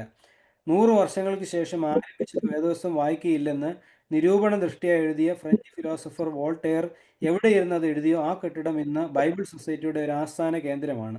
ഇംഗ്ലീഷ് ഭാഷാ സാഹിത്യം പഠിക്കുവാൻ പോലും ഇംഗ്ലീഷ് ബൈബിൾ പഠിക്കണമെന്നുള്ള കാര്യം അനേകം പേരും ഇന്ന് സമ്മതിക്കുന്നു. അദ്ദേഹം ആമുഖമായിട്ട് ആ കാര്യങ്ങളൊക്കെയും പറഞ്ഞു വെക്കുകയാണ്. എന്നാൽ വേദപുസ്തകത്തിൻ്റെ വിശ്വാസത്തെക്കുറിച്ച് ചിന്തിക്കുമ്പോൾ പഴയ നിയമത്തിലെ പ്രവചനങ്ങൾ പുതിയ നിയമത്തിൽ നിവൃത്തിയായിരിക്കുന്നത് ആരെയും അത്ഭുതപ്പെടുത്തും. നമ്മൾ ഈ ഒരു അമേരിക്കൻ പ്രദേശത്തിരുന്നുകൊണ്ട് നമ്മൾ അങ്ങനെ പറയുന്നത് ശരിയല്ല എങ്കിലും ഇപ്പോഴുള്ള വലിയ വാദങ്ങളൊക്കെ നമുക്ക് യൂട്യൂബുകളിൽ കാണാം. മുസ്ലിം സഹോദരങ്ങളും ക്രിസ്ത്യാനികളും ഒക്കെ തമ്മിൽ അങ്ങോട്ടും ഇങ്ങോട്ടുമുള്ള വാദങ്ങൾ നടക്കുന്ന, തർക്കങ്ങൾ നടക്കുന്ന വീഡിയോകളൊക്കെ യൂട്യൂബിലൊക്കെ അവൈലബിൾ ആണ്. അപ്പോൾ അവിടെയൊക്കെയും ക്രിസ്ത്യാനികൾ അവരുടെ വാദത്തെ നിരത്തുന്നത് പഴയ നിയമം ഉദ്ധരിച്ചുകൊണ്ടാണ്. നൂറ്റാണ്ടുകൾക്ക് മുമ്പ് ഒരുവൻ ഞങ്ങൾക്ക് വേണ്ടി ജനിക്കുമെന്ന് പറഞ്ഞുവെങ്കിൽ ആ ജനനം നിവർത്തിയായെങ്കിൽ അത് സത്യദൈവത്തിൻ്റെ പ്രവചനമാണ് എന്നുള്ള ഒരു ഉദ്ധരണി ഉദ്ധരിച്ചുകൊണ്ടാണ് പലപ്പോഴും ആ സംവാദങ്ങളിൽ ക്രിസ്ത്യാനികൾ മുമ്പോട്ട് പല കാര്യങ്ങളും വെക്കുന്നത്. അപ്പോൾ വേദപുസ്തകത്തിൻ്റെ വിശ്വാസത്തെക്കുറിച്ച് പഴയ നിയമത്തിലെ പ്രവചനങ്ങൾ പുതിയ നിയമത്തിൽ നിവൃത്തിയായിരിക്കുന്നു എന്ന് പറയുന്നത് വേദപുസ്തകത്തിൻ്റെ അതുല്യ മഹിമയെ കാണിക്കുന്നുണ്ട്. യേശു മെശിഹായുടെ ജനനം പഴയ നിയമത്തിൽ കൃത്യമായിട്ട് പറയുന്നുണ്ട്, അത് പുതിയ നിയമത്തിൽ സംഭവിക്കുന്നുണ്ട്. ജനന സ്ഥലം കൃത്യമായിട്ട് പറയുന്നു, അത് നൂറ്റാണ്ടുകൾക്ക് മുമ്പാണ് പറയുന്നത്. പിന്നീട് അത് കൃത്യസ്ഥലത്ത് തന്നെ അവിടെ സംഭവിക്കുന്നു. എത്ര വിലയ്ക്ക് അവനെ വിറ്റു എന്ന് പറയുന്നു, അത് ആ കൃത്യസംഭവങ്ങൾ തന്നെ പുതിയ നിയമത്തിൽ നടക്കുന്നു. അങ്ങനെ അവൻ്റെ കഷ്ടാനുഭവം, കുരിശിലെ നിലവിളി, അങ്കിക്ക് ചീട്ടിട്ടത്, മരണം, ഉയർപ്പ് എന്നീ കാര്യങ്ങളെല്ലാം പഴയ നിയമത്തിൽ പറയുന്നുണ്ട്. ആ പറയുന്ന കാര്യങ്ങളെല്ലാം തന്നെ പുതിയ നിയമത്തിൽ നിവൃത്തിയാകുന്നുണ്ട്. അപ്പോൾ ഇത് ഊട്ടുറപ്പിക്കുകയാണ് വേദപുസ്തകത്തിൻ്റെ ആ ഒരു അതുല്യ മഹിമയെ, വേദപുസ്തകത്തിൻ്റെ വിശ്വാസ്യതയെ, മുമ്പ് പറഞ്ഞതുപോലെ ക്രെഡിബിലിറ്റിയെ ഊട്ടുറപ്പിക്കുകയാണ് ചെയ്യുന്നത്. അതുപോലെ തന്നെ മറ്റൊരു കാര്യം, വേദപുസ്തകത്തിൻ്റെ ആ ഒരു ക്രെഡിബിലിറ്റിയെ ഉറപ്പിക്കുവാൻ തക്കവണ്ണമുള്ള കാര്യം, ഈ കഴിഞ്ഞ നൂറ്റാണ്ടുകളിൽ 20, 21 നൂറ്റാണ്ടുകളിലൊക്കെ നടക്കുന്ന ആർക്കിയോളജിക്കൽ ഡിസ്കവറീസ് ഒക്കെയും വേദപുസ്തകത്തിൻ്റെ വിശ്വാസ്യതയെ അത്ഭുതകരമായ നിലയിൽ തെളിയിച്ചിട്ടുണ്ട്. അതിന് ഏറ്റവും നമ്മെ അത്ഭുതപ്പെടുത്തുന്ന ഒന്നാണ് 1947 കുമ്രാൻ സ്ക്രോൾസ്. നിങ്ങൾ പഠിച്ചു കാണും. അപ്പോഴാണ് പലപ്പോഴും സഭയുടെ തന്നെ പല കാര്യങ്ങളും പണ്ട് പറഞ്ഞു വച്ചിരിക്കുന്ന കാര്യങ്ങളൊക്കെയും ശരിയാണ് എന്നുള്ള രീതിയിൽ ഈ കുമ്രാൻ ചുരുളുകളുടെ ഇന്ന് ലഭ്യമായിട്ടുള്ള അറിവിൽ നിന്നാണ് നമുക്ക് തന്നെ ആധുനിക പഠനങ്ങളിൽ കൂടി അത് മനസ്സിലാക്കുവാൻ തക്കവണ്ണം കഴിയുന്നത്. അപ്പോൾ അന്ന് വരെ ലഭ്യമായിരുന്ന യെശയ്യാ പ്രവാചകൻ്റെ പുസ്തക ചുരുൾ പ്രതിയേക്കാൾ 1000 കൊല്ലം പഴക്കമുള്ളതായിരുന്നിട്ടും കുമ്രാൻ ചുരുളുകൾ കണ്ടുപിടിച്ചിട്ടുള്ള ആ ഒരു എഴുത്തും യെശയ്യാ പ്രവാചകൻ്റെ എഴുത്തും തമ്മിൽ സാരമായ വ്യത്യാസങ്ങൾ കണ്ടുപിടിക്കുവാൻ തക്കവണ്ണം കഴിഞ്ഞിട്ടില്ല. അപ്പോൾ ഈ ആർക്കിയോളജിക്കൽ എവിഡൻസും പഴയ നിയമത്തിലെ പ്രവചനങ്ങൾ പുതിയ നിയമത്തിൽ നിവൃത്തിയാവുന്നതുമൊക്കെ വേദപുസ്തകത്തിൻ്റെ ക്രെഡിബിലിറ്റിയെ ഏറ്റവും ഉറപ്പിക്കുന്നുണ്ട്. അതുപോലെ തന്നെ ഇമ്പോർട്ടൻ്റ് ആയിട്ടുള്ള ഒരു കാര്യമാണ് വേദപുസ്തകത്തിൽ അധിഷ്ഠിതമായിട്ടുള്ള വിശ്വാസ സംരക്ഷണവാദം. എന്തുകൊണ്ട് വേദപുസ്തകത്തെ നാം അടിസ്ഥാനമായിട്ട് കാണുന്നു? വേദപുസ്തകത്തോടൊപ്പം സഭയുടെ പാരമ്പര്യത്തെയും നാം അടിസ്ഥാനമായിട്ട് കാണുന്നു എന്ന് പറയുന്നുണ്ട്, സഭയുടെ മറ്റു വിശ്വാസ സത്യങ്ങളെയും നാം അടിസ്ഥാനമായിട്ട് കാണുന്നുണ്ട്. പക്ഷേ ഏറ്റവും ഇമ്പോർട്ടൻ്റ് ആയിട്ട് നാം വേദപുസ്തകത്തെ അടിസ്ഥാനപരമായിട്ട് കാണുന്നു. കാരണം എന്തുകൊണ്ട്? കാരണം വേദപുസ്തകം എഴുതപ്പെട്ടത് പരിശുദ്ധാത്മ നിശ്വാസത്താലാണ്, പരിശുദ്ധാത്മ പ്രേരണയിൽ എഴുതപ്പെട്ടിട്ടുള്ള ഒരു ഗ്രന്ഥമാകിയാലാണ് നാം വേദപുസ്തകത്തെ വിശ്വാസ സംരക്ഷണവാദത്തിൻ്റെ ഒരു ആധികാരിക ഗ്രന്ഥമായിട്ട് കാണുന്നത്. രണ്ടാമത്തെ കാര്യം, എഴുത്തുകാർ ദൈവത്തിൻ്റെ വിശുദ്ധ മനുഷ്യരാകുന്നു. ദൈവത്തിൻ്റെ വിശുദ്ധ മനുഷ്യർ ദൈവാത്മാവിനാൽ പ്രേരിതരായിട്ട് എഴുതിയ ഗ്രന്ഥമാണ് വേദപുസ്തകം. നമുക്കറിയാം, മോശയുടെ കാലം മുതൽ AD 100 വരെയുള്ള കാലങ്ങൾ, 100, 110 വരെയുള്ള കാലങ്ങളിൽ പല സമയത്താണ് വേദപുസ്തകത്തിലെ സത്യസംഗതികൾ എഴുതുന്നത്. അപ്പോൾ ഇതെല്ലാം പക്ഷേ പോയിന്റ് ചെയ്യുന്നത് ഇത് ക്രിസ്തുവിലേക്കാണ്. പഴയ നിയമമാണേലും പുതിയ നിയമമാണേലും എല്ലാം പോയിന്റ് ചെയ്യുന്നത് ക്രിസ്തുവിലേക്കാണ്. അപ്പോൾ ഇത് വേദപുസ്തകത്തിൻ്റെ ഒരു ക്രെഡിബിലിറ്റിയെ സൂചിപ്പിക്കുന്നു. അതെങ്ങനെ സാധിച്ചു എന്ന് ചോദിച്ചാൽ അത് പരിശുദ്ധാത്മാവിൻ്റെ ഒരു പ്രേരണ കൊണ്ട് ഈ എഴുത്തുകാർ എഴുതിയത് കൊണ്ടാണ് എന്ന് തന്നെ പറയാൻ തക്കവണ്ണം കഴിയും. രണ്ടാമത്തെ കാര്യം, വായനക്കാരും അന്തർനേത്രം തുറന്നവരായിരിക്കണം. 1 കൊരിന്ത്യർ 2:14. പ്രാകൃത മനുഷ്യർ ദൈവാത്മാവിൻ്റെ ഉപദേശം കൈക്കൊള്ളുന്നില്ല, അത് അവന് ഭോഷത്വമാകുന്നു. ആത്മീയമായി വിവേചിക്കേണ്ടതാകിയാൽ അത് അവന് ഗ്രഹിപ്പാൻ കഴിയുന്നതുമില്ല. അപ്പോൾ നമ്മൾ ഒരു വേദപുസ്തക സത്യത്തെ മനസ്സിലാക്കണമെങ്കിൽ നമ്മുടെ ഹൃദയത്തെ തുറക്കണം. മുമ്പ് പൗലോസ്ലീഹ പറഞ്ഞതുപോലെ നമ്മുടെ അന്തർനേത്രങ്ങളെ വിശ്വാസത്തിൽ പ്രകാശിപ്പിക്കണം. എന്നെങ്കിൽ മാത്രമേ വേദപുസ്തകത്തിൻ്റെ സത്യങ്ങളെ നമുക്ക് മനസ്സിലാക്കുവാൻ തക്കവണ്ണം കഴിയുകയുള്ളൂ. എന്നാൽ തന്നെയും എന്തുകൊണ്ട് നാം വേദപുസ്തകത്തെ മാത്രം ആശ്രയിക്കരുത് എന്ന് പറയുന്നതിൻ്റെ കാര്യമാണ് അടുത്ത പാരഗ്രാഫിൽ പറയുന്നത്. കാരണം നിങ്ങൾ വേദപുസ്തകം പഴയ നിയമം പഠിച്ചപ്പോഴും പുതിയ നിയമം പഠിച്ചപ്പോഴും എല്ലാം അറിയാം, അവിടെയായിട്ട് ചില വൈരുദ്ധ്യങ്ങൾ അവിടെ കാണുന്നുണ്ട്. എന്നാൽ ആത്യന്തികമായ സത്യത്തിന് മാറ്റം വരുന്നില്ല എങ്കിലും അവിടെയായിട്ടുള്ള ചില വൈരുദ്ധ്യങ്ങൾ കാണുന്നുണ്ട്. അതുകൊണ്ട് തന്നെയാണ് നമ്മൾ വേദപുസ്തകത്തെ ലിറ്ററലായിട്ട് ഇൻ്റർപ്രറ്റ് ചെയ്യരുതെന്ന് എപ്പോഴും പറയുന്നത്. നമ്മൾ അപ്പോഴാണ് എവിടെയും ചിലപ്പോൾ ആരെങ്കിലും നിങ്ങൾ എന്തെങ്കിലും വ്യാഖ്യാനങ്ങൾ ചോദിച്ചാൽ അവർ പറയും കോണ്ടെക്സ്റ്റ് എന്തുവാന്ന് ചോദിക്കും, ഇല്ലേ?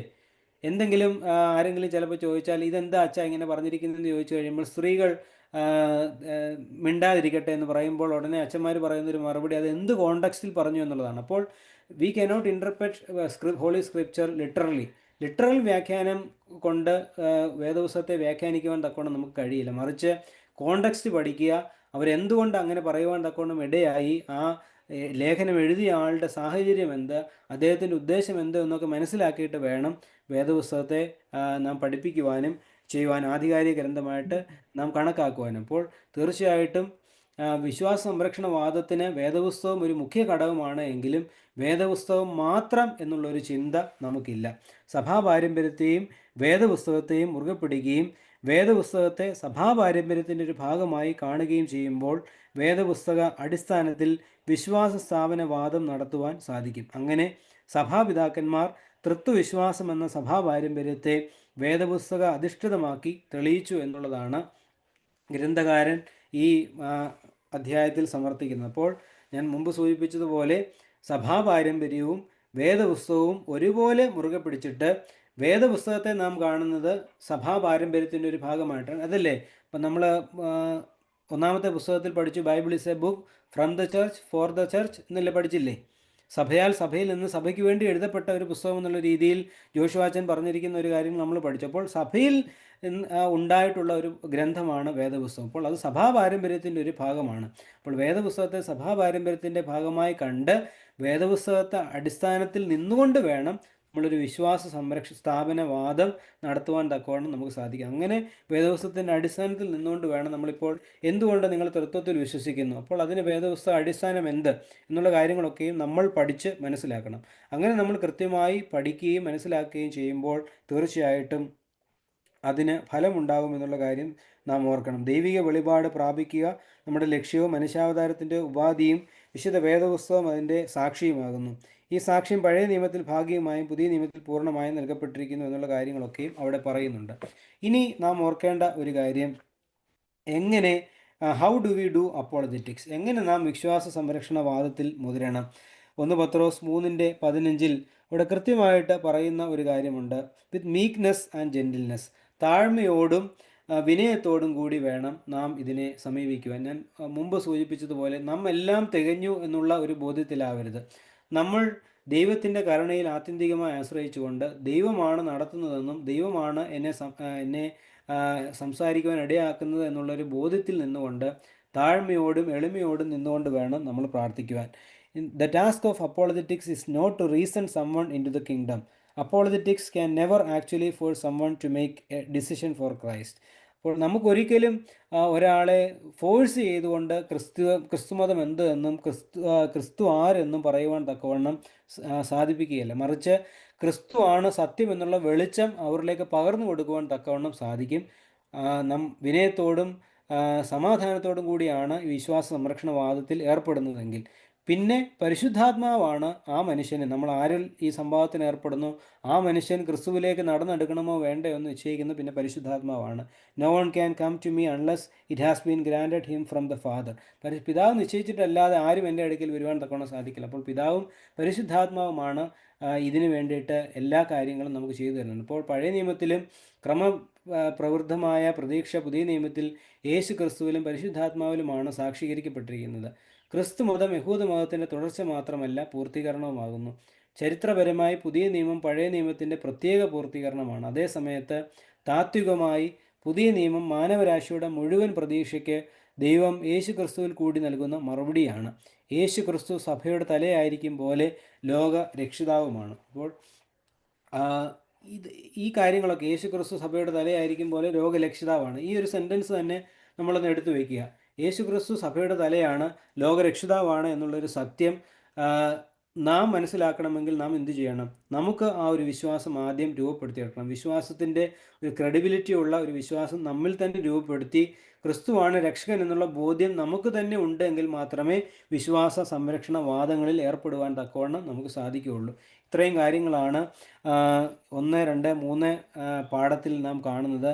എന്താണ് വിശ്വാസ സംരക്ഷണ വാദം, വിശ്വാസ സംരക്ഷണ വാദത്തിൻ്റെ പ്രത്യേകതകൾ എന്തൊക്കെ, ഓർത്തഡോക്സ് സഭയുടെ വിശ്വാസത്തിൽ സഭയുടെ വിശ്വാസം വിശുദ്ധ വേദപുസ്തക അധിഷ്ഠിതവും എന്നാൽ വിശുദ്ധ വേദപുസ്തകത്തിൽ അതിർവരമ്പ് വയ്ക്കപ്പെടാത്തതുമാകുന്നു എന്നുള്ള കാര്യവും നാം ഇവിടെ പഠിച്ചു.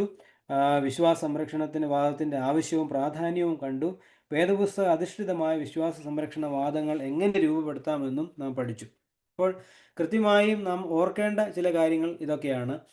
എന്താണ് വിശ്വാസ സംരക്ഷണവാദം? അപ്പോളജിറ്റിക്സ് എന്ന് പറഞ്ഞാൽ എന്താണ്? അത് ഒരു വിശ്വാസത്തെ മനുഷ്യന് മനസ്സിലാകുന്ന രീതിയിൽ മനുഷ്യൻ്റെ ലോജിക്കും റീസണും ഉപയോഗിച്ച്, തത്വചിന്തകളാണെങ്കിൽ തത്വചിന്തകൾ ഉപയോഗിച്ച് ആധുനിക കാലത്തിൽ എന്താവശ്യമാണോ ആ രീതികളെല്ലാം ഉപയോഗിച്ചുകൊണ്ട് എന്താണ് സത്യവിശ്വാസമെന്ന് മറ്റുള്ള ഒരാൾ നമ്മളോട് ചോദിച്ചാൽ അത് പറഞ്ഞ് മനസ്സിലാക്കുവാനും, അല്ലെങ്കിൽ സത്യവിശ്വാസത്തെ എതിർക്കുന്നവരോട് തിരിച്ച് വാദം ചെയ്യുവാനും, സത്യവിശ്വാസത്തെ ഡിഫെൻഡ് ചെയ്യാനും തക്കവണ്ണം നാം ഒരുങ്ങേണ്ട ഒരു വലിയ ആവശ്യം ഉണ്ട് എന്നുള്ള ഒരു ബോധ്യമാണ് ഈ പുസ്തകത്തിൽ കൂടി നൽകുന്നത്. പ്രത്യേകിച്ച് മറ്റ് സഭാവിഭാഗങ്ങളോട് സംസാരിക്കുമ്പോൾ നിങ്ങളുടെ സഭയും കത്തോലിക്ക സഭയും ഓർത്തഡോക്സ് സഭയും തമ്മിൽ എന്തൊക്കെ വ്യത്യാസമുണ്ട് എന്ന് അറിഞ്ഞിരുന്നാൽ മാത്രമേ നമുക്ക് അങ്ങോട്ടും ഇങ്ങോട്ടും എന്തെങ്കിലും തർക്കങ്ങൾ വരുമ്പോൾ പരസ്പരം ഡിഫെൻഡ് ചെയ്യാൻ തക്കവണ്ണം സാധിക്കുകയുള്ളൂ. അങ്ങനെ ഡിഫെൻഡ് ചെയ്യണമെങ്കിൽ നമ്മുടെ വിശ്വാസത്തെ നന്നായി അറിഞ്ഞിരിക്കണം എന്നുള്ള കാര്യമാണ് ഈ 3 അധ്യായങ്ങളിൽ കൂടി നാം പഠിച്ചത്. പ്രത്യേകിച്ച് ഈ തരുണത്തിൽ നാം ഓർക്കേണ്ട ഒരു കാര്യം, പലപ്പോഴും നമ്മുടെ ഒരു ചിന്താഗതിയിൽ ഇപ്പോൾ ഇത്രയും കാര്യങ്ങൾ ഞാൻ പറഞ്ഞു. നിങ്ങൾ POC കംപ്ലീറ്റ് ചെയ്തു, DOC കംപ്ലീറ്റ് ചെയ്തു, ചിലപ്പോൾ DOCയും കംപ്ലീറ്റ് ചെയ്തു. എന്നിരുന്നാലും പലപ്പോഴും നമ്മുടെ ഒരു ബേസിക് ചിന്ത എപ്പോഴും നമ്മൾ അൾട്ടിമേറ്റ്ലി ചോദിക്കുന്നത്, ഇപ്പോഴും നാട്ടിലാണെങ്കിലും എപ്പോഴും ചോദിക്കുന്നത്, അച്ഛാ ശിശുസ്നാനം എന്തിനാണ്? അപ്പോൾ അത് നമ്മൾ പറഞ്ഞു കൊടുത്താലും വീണ്ടും 10 വർഷം കഴിയുമ്പോൾ വീണ്ടും ഇത് തന്നെ ചോദിക്കും. പക്ഷേ എന്തുകൊണ്ട് ഈ മരിച്ചവരുടെ പുനരുത്ഥാനമുണ്ടോ എന്നുള്ള കാര്യങ്ങളൊക്കെയും നമ്മൾ പിന്നെയും ചോദിച്ചുകൊണ്ടിരിക്കും. അവിടെയാണ് പൗലോസ് അപ്പോസ്തലൻ എബ്രായ ലേഖനം 6-ാം അധ്യായം 1-ാം വാക്യത്തിൽ പറയുന്നത്, അതുകൊണ്ട് നിർജീവ പ്രവൃത്തികളെക്കുറിച്ച് മാനസാന്തരം, ദൈവത്തിങ്കിലെ വിശ്വാസം, സ്നാനങ്ങളെക്കുറിച്ചുള്ള ഉപദേശം, കൈവെപ്പ്, മരിച്ചവരുടെ പുനരുത്ഥാനം, നിത്യശിക്ഷാവിധി എന്നിങ്ങനെയുള്ള അടിസ്ഥാനം പിന്നെയും ഇടാതെ, വീണ്ടും അതുതന്നെ പറഞ്ഞുകൊണ്ടിരിക്കാതെ നാം ക്രിസ്തുവിനെക്കുറിച്ചുള്ള ആദ്യ വചനം വിട്ട് പരിജ്ഞാന പൂർത്തി പ്രാപിപ്പാൻ ശ്രമിക്കുക. അപ്പോൾ പരിജ്ഞാന പൂർത്തി പ്രാപിക്കുവാൻ തക്കവണ്ണം നാം ശ്രമിക്കണമെങ്കിൽ നാം പരിശുദ്ധാത്മാവിൽ ആശ്രയിക്കണം. പരിശുദ്ധാത്മാവിൽ ആശ്രയിച്ച് വേദപുസ്തകത്തിൽ അധിഷ്ഠിതമായി വേദപുസ്തക സത്യങ്ങളെ മനസ്സിലാക്കുമ്പോൾ മാത്രമേ ക്രിസ്തീയ സംരക്ഷണവാദങ്ങളിൽ നമുക്ക് മുതിരുവാൻ തക്കവണ്ണം സാധിക്കൂ എന്നുള്ളതാണ് ഈ ഗ്രന്ഥത്തിൽ നാം മനസ്സിലാക്കുന്നത്. ആർക്കെങ്കിലും എന്തെങ്കിലും പെട്ടെന്ന് ചോദിക്കാനുണ്ടോ?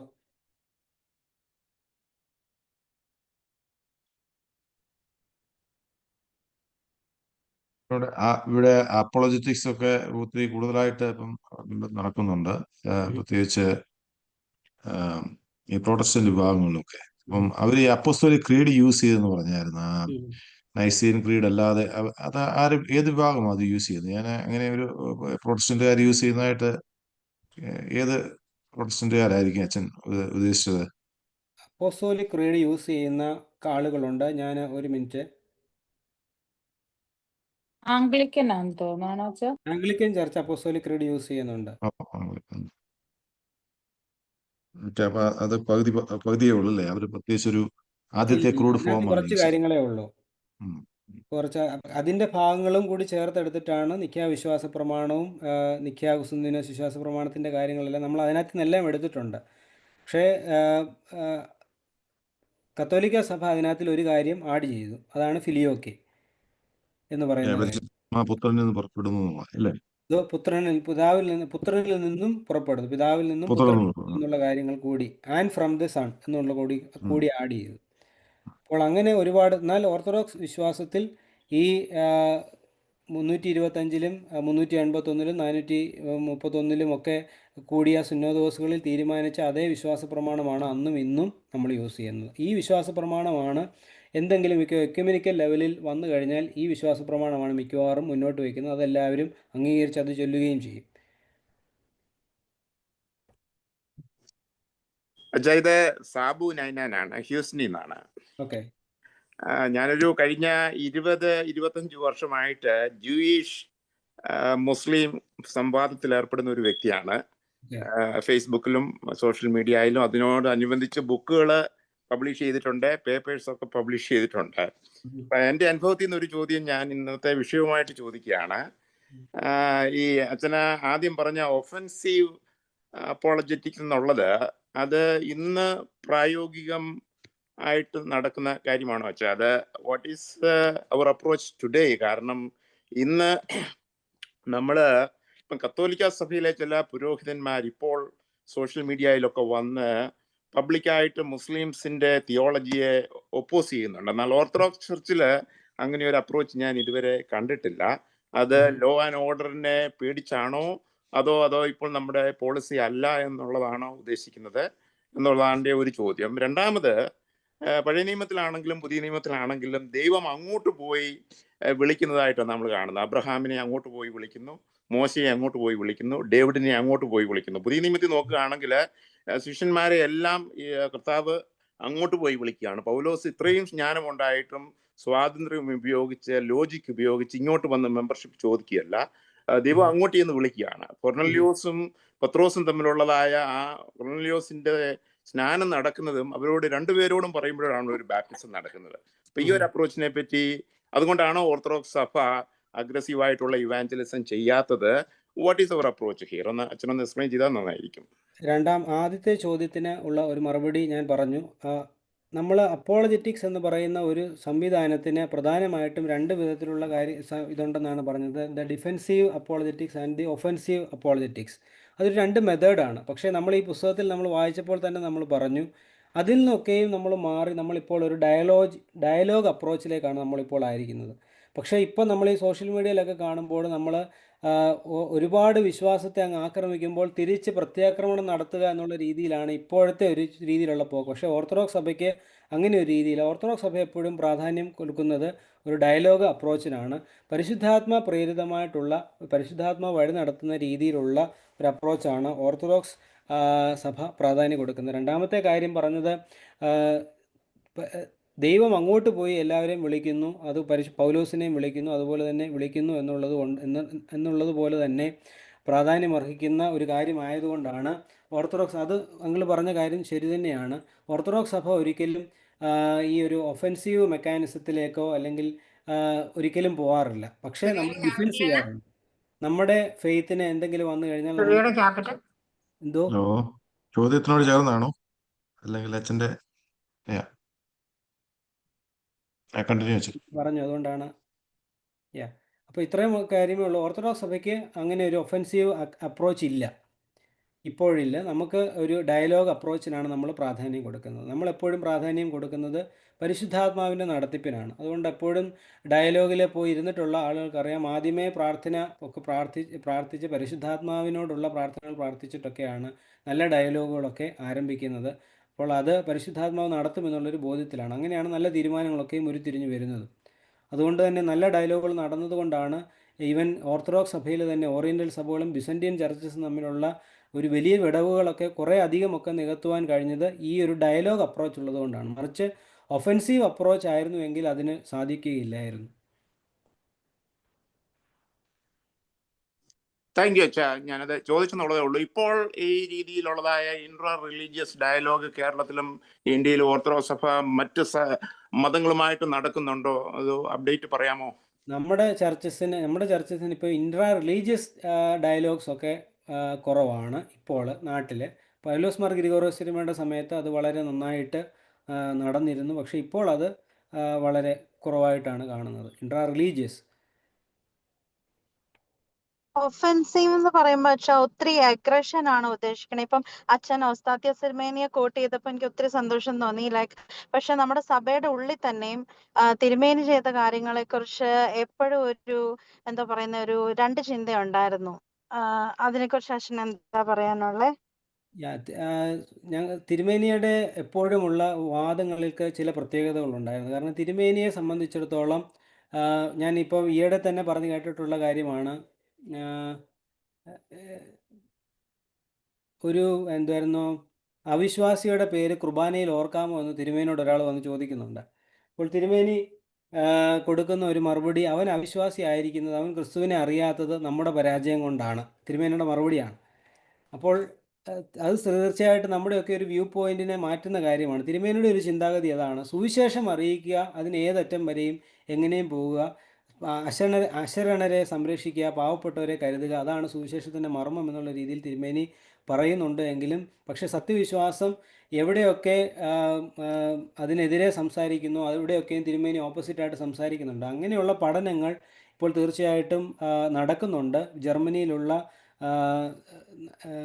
ഒരു യൂണിവേഴ്സിറ്റിയിൽ 2 പേര് എനിക്ക് തോന്നുന്നു തിരുമേനിയുടെ പഠനങ്ങളെയും ജീവിതത്തെ അധികരിച്ചുകൊണ്ട് 2 പ്രബന്ധങ്ങൾ എഴുതി അവർക്ക് PhD അവാർഡ് ചെയ്യുകയും ചെയ്തിട്ടുണ്ട്. അപ്പോൾ തിരുമേനിയുടെ ആ ഒരു അപ്രോച്ചിനെ സഭ പലപ്പോഴും പല രീതിയിൽ അന്ന് കാണുന്നുണ്ടായിരുന്നു. പക്ഷേ എന്നാലും ഇന്ന് അതിൻ്റെയൊക്കെ ഒരു രീതി മാറി വരുന്നുണ്ട്. തിരുമേനി എങ്ങനെ സത്യവിശ്വാസത്തെ സംരക്ഷിച്ചു എന്നുള്ള കാര്യം തിരുമേനിയുടെ ജീവിതവും പ്രവൃത്തിയും പഠിച്ചാൽ നമുക്ക് മനസ്സിലാകും.